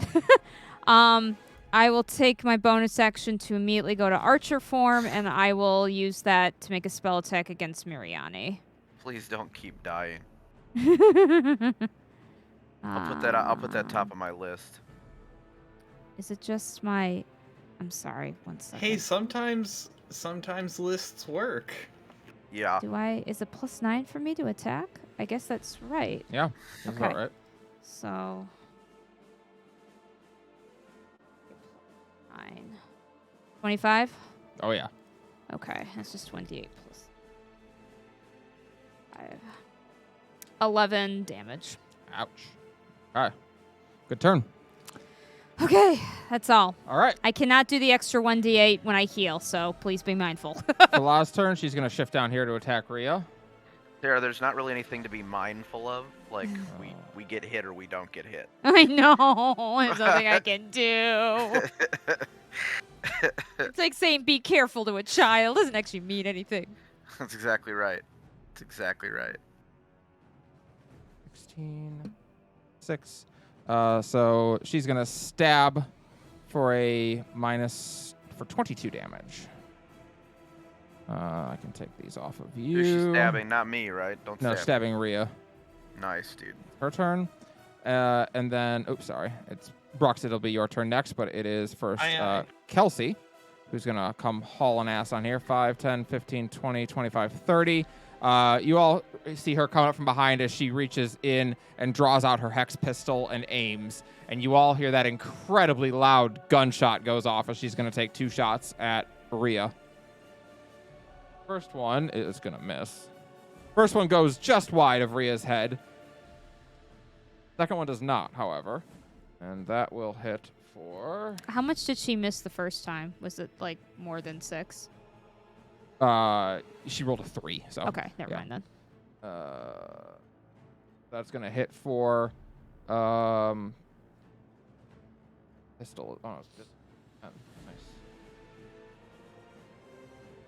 I'm on 1d10. 10, beautiful. So that's going to hit for 10 plus 3 plus 1d6. This one was ice. So 17 damage. Rhea is not looking so hot. Brux, it is your turn. Get up. Rhea kind of growls out, "How many times must I kill you?" Never enough. You And jab? attacking. All right, you may attack Rhea. We're spending an inspo to reroll that. Why do I bother? How much did you miss by? It's a 13. No, that does not hit. Okay, I don't think mine's gonna help you much. Yeah. But we'll then forego that extra attack to instead do what is it called? Commander Strike and have Falah attack her. Ooh, Oh. very nice. All right, so you tell her to get her, and she says, "Yes, ma'am." Ooh, she crit. Nice. Oh, Does- no. She gets to add this D8 plus whatever. She gets So to 2d8. add 7. Wait, Wait, did I- 2d8? Well, Well, it's crit. added Doubles all dice for crit. dice. Oh, my. She gets to add 14 more. All right, well, that is enough. As Falah, as you run and take a swing, and Rhea ducks under it nimbly, and she thinks she has dodged the attack, and you kind of grin, "Get her!" And you yell, and Falah kind of sneaks around behind and just jabs the scimitar right up against her back and Ow. cleaves through her. That's my girl. And she fades into... All right, guys, we just need to survive like another fireball. Or whatever Miriani's gonna do. Indeed. Oh, And she is going to cast, if I can find the spell. God. Raise dead. No, I just had it. Mass resurrection. Meteor swarm. You see her grit her teeth as she's like, "My friends." And you all hear a horse, but a louder whinny of a horse than you have ever heard in your entire life. No. As a massive black horse appears with crimson red eyes and a fiery mane, and she mounts up onto it and starts taking off to the north here. Yeah, something like that. Yeah, but you know, with more sulfur. And Yeah. she is going to blast a cone of cold on all of you as she goes. Okay. And she will meta magic that to give disadvantage on the saving throw check. Rude. What type of roll is it? It is a con save. All right. Inspo to negate. Yep, you can take an inspo for a flat roll. That's fine. What's the button to put? I know it's shift for advantage. It's control Control, I or think? alt. I can't remember. All right, control. Yeah. Yeah, we're gonna do the inspo as well. I Or a flat think. roll. I got a 14. Okay. Fuck. Okay. That was a waste. Oh. Was it? I only see the one roll. I can't. She made do- a flat roll. I made a flat roll, but I rolled Oh, a that's 1. right. 11 plus. 16? Okay. Melody, I need one from you as well, dear. All right, everyone fails. Did everybody add my +4 to their results that are within 10 feet of me. I That would be- cannot. How? Okay, hold on, Robbie. It's not you're enough too for you. far. You're more than 10 No, I feet know, away. I know. I can't. You can't do anything for me, but I can do something for you. Add 5 to your roll. Oh, Jesus. So that all right. makes mine 19. a 20.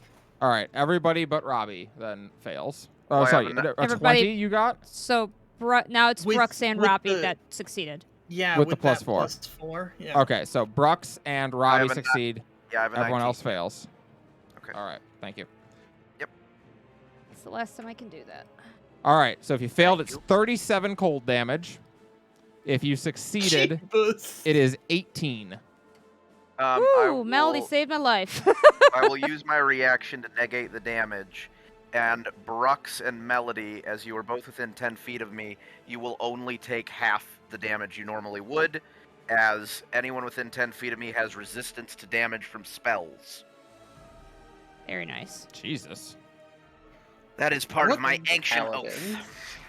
God damn. Has to be 10 feet, though.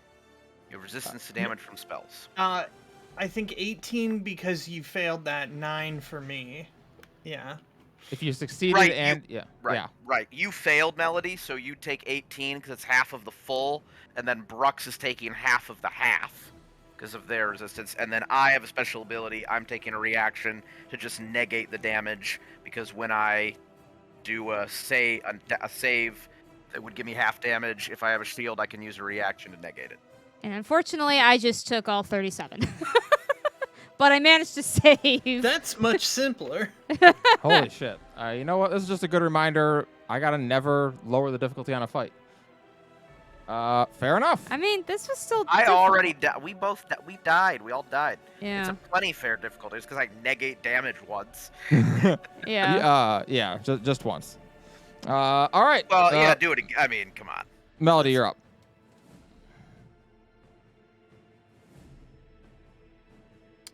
Question. Yes. Does the body fade? No. Would it count as an item? No. In fact, I would say the spirits are all still there. They have just all knelt. They are. Okay. KO'd. Okay. They look conscious, but they are not doing anything. They're inert at the moment. Okay. Okay. Okay. Yeah, I just wanted to clarify that. In that case, I am going to point at Biryani. Because I think yeah. And Got confused for a second there. and I'm going to cast polymorph on her. All right. Yep, you can do that. Polymorph. Great. What's the check? Wisdom saving throw, save is DC. Oh, at least 16, Jesus Christ. Wisdom is pretty I good don't think for she's. her. Is it? No, sorry. I was looking at Sarah. Oh, yeah. Well, we'll get Miriana's there. charisma's pretty good.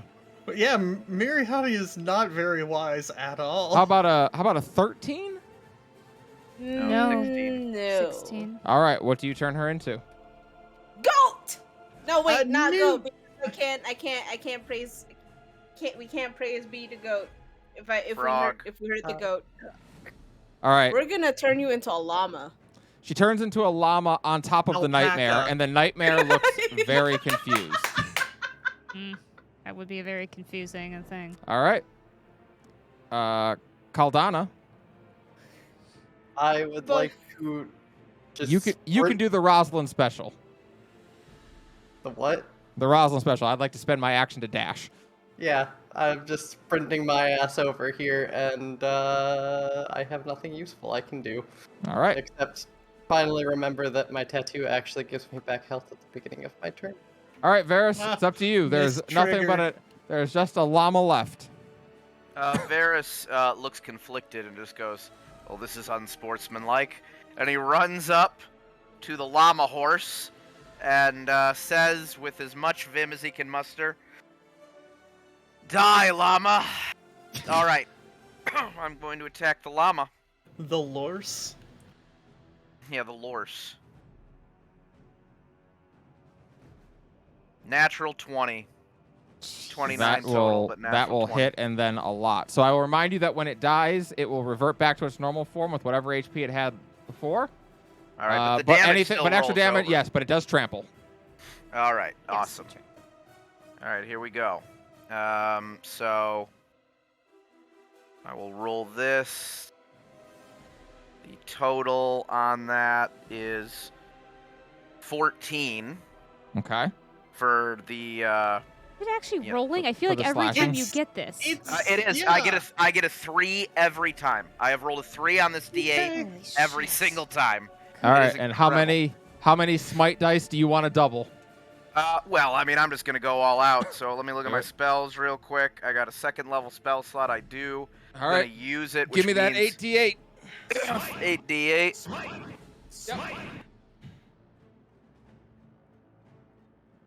That's the thing I didn't know why Ria wasn't doing. So 31, which means we've got a total of 45. So Cerberus comes down with the blazing purple flames of the Moth Mother, Mother Ash, and brings them down upon this llama. And you do. And as the llama transforms back into Miriani, the slash actually takes out the llama, and Miriani kind of poofs back just in time for this beam of light to erupt down and hit her. And she too drops to a knee. And they all look to each other, lifting up into the air for a moment and setting back down up here. No, don't need that one anymore. Go away. I need this one. I can cast Cure Wounds on Bala if that helps. Yep, that'd be good.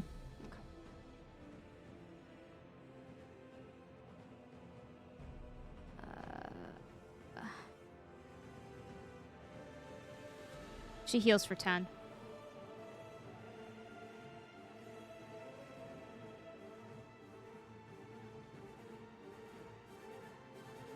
Although Realta is wheezing right now. All right. So they all sat down here on the front, standing near the sarcophagus. And they glance to one another. Ria kind of grunts. Can't believe we waited 700 years for that.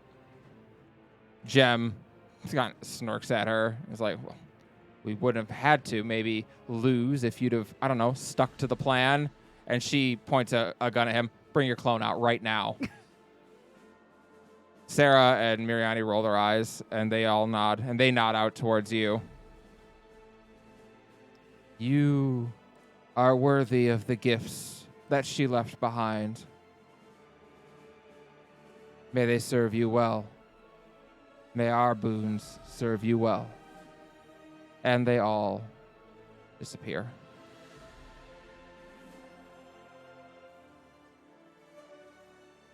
And as they do, get a different song up here, something a little bit more fitting for the moment. I want you to know, Callie, that if it weren't for the fact that I needed to heal everybody, I was about to do Control Water. Nice. Oh yeah. So, Yup. ooh, no, not this one.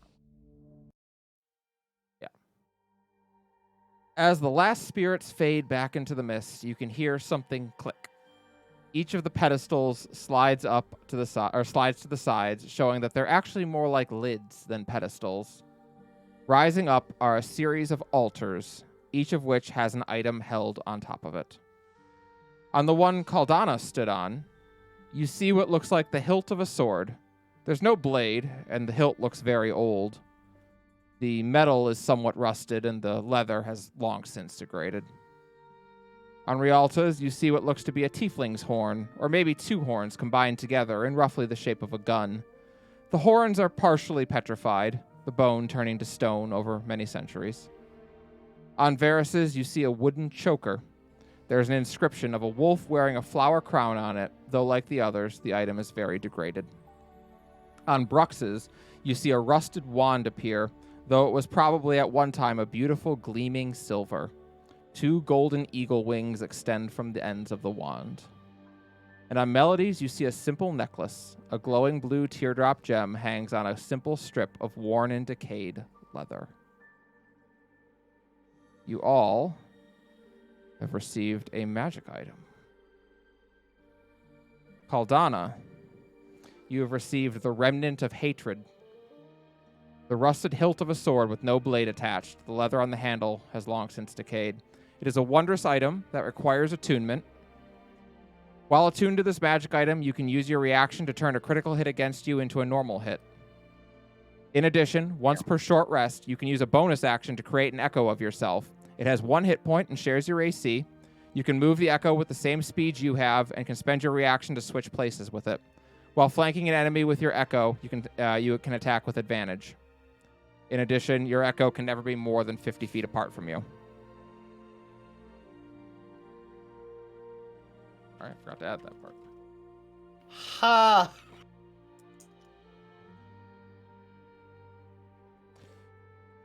Rialta, you have received the Remnant of Vengeance. 2 ancient tiefling horns fused together in the shape of a pistol. They are petrified, turning to stone with age. It's a wondrous item that requires attunement. While attuned to this magic item, you can use an action to restore an expended spell slot of 3rd level or lower. You can't use this feature again until you complete a long rest. In addition, once per short rest, you can use a bonus action to place a Hexblade's Curse on a target you can see within 60 feet. When attacking or casting a spell on that target, you score a critical hit on a 19 or a 20. In addition, you may add your proficiency to damage rolls against the target, and when the target dies, you gain hit points equal to your level plus your charisma modifier. All right, very cool. Damn. Cerberus, you receive the Remnant of Cowardice, a degraded wooden choker with the faint inscription of a wolf with a flower crown on it. It's a wondrous item that requires attunement. While attuned to this item, you gain a natural armor bonus of +1 to your AC. In addition, once per short rest, you can use an action to wild shape into a beast of CR 1 or lower that you've seen before. Sick. Giant badger. Hell Brux, yes. you receive the Remnant of Betrayal, the Remnant of Denial. A rusted wand, at one time made from silver. It has 2 golden wings on the end of it. It's a wondrous item that requires attunement. While attuned to this magic item, you gain a +1 bonus to spell attack rolls and spell save DC. In addition, you gain the Metamagic Adept feat. And Melody, Nice. you gain the Remnant of Betrayal. A dimly glowing blue teardrop gem hanging on a strip of decayed leather. Wondrous item, requires attunement. While attuned to this magic item, when you use Bardic Inspiration, you can inspire a 2nd ally within 30 feet. In addition, once per short rest, and when you successfully attack an enemy, you can expend a spell slot. You deal an additional 3d8 radiant damage, plus an additional 2d8 radiant damage for each level of the spell slot above first. Damn. Did you do it on purpose that all of us, besides Melody, received items from the characters whose token matched our color? Yes. That's hilarious. Wee. So you have That's gained awesome. the remnants of hatred, vengeance, cowardice, denial, and betrayal. And that is where we will wrap up for tonight. I'm gonna turn into an elephant. Except we do have one more vignette for the evening. Alarm. Oh, I can do that. Hold on. Wait, I'm sorry. Concern. Yeah. Fear. Elsewhere on Terrason, Nybris grunted as he set down a box of restocks. With the military campaign starting up, many people were buying books to take with them as a source of entertainment and comfort in their downtime. Just the thought of what was happening up near Moon Bay made his heart hurt for a moment. That's when Callie's voice spoke up. Hey, Nybris, I can finish up here tonight. Why don't you go home and see Jean? And on your way home, could you send this up to Lockie's Landing? She offered, walking over to hand a wrapped package to him. Nybris blinked in surprise and raised an eyebrow. Are you sure? We've got a lot that needs to get put out before tomorrow, he cautioned, but took the package under one arm. Callie offered a warm smile. Yeah, well, maybe I'm going soft. The group I was just traveling with reminded me that it's important to spend time with your loved ones. Give Jean and the kids my best, will you? Nybris gave her an appreciative nod and walked over, grabbing his coat off the rack and pulling it on. He then paused near the door and glanced back to the pink-haired shopkeeper. Callie? He asked. She turned and tilted her head. The Dragonborn man exhaled through his nose, considering his words carefully. We may not be married anymore, but I do still consider you one of my loved ones. And I think the kids would very much like to see their Aunt Callie sometimes. Even though it wasn't directly an offer, it was an offer in the language that Callie and Nybris had spoken with one another since their divorce. After a moment of silence, Callie smiled gently and nodded. How about lunch tomorrow? I'll bring something from the market. Nybris simply nodded and opened the door. I'll see you then, he called and bid his farewell before heading home to his family. And that is where we will leave off for tonight. Aww, Good stuff, good that stuff. was adorable.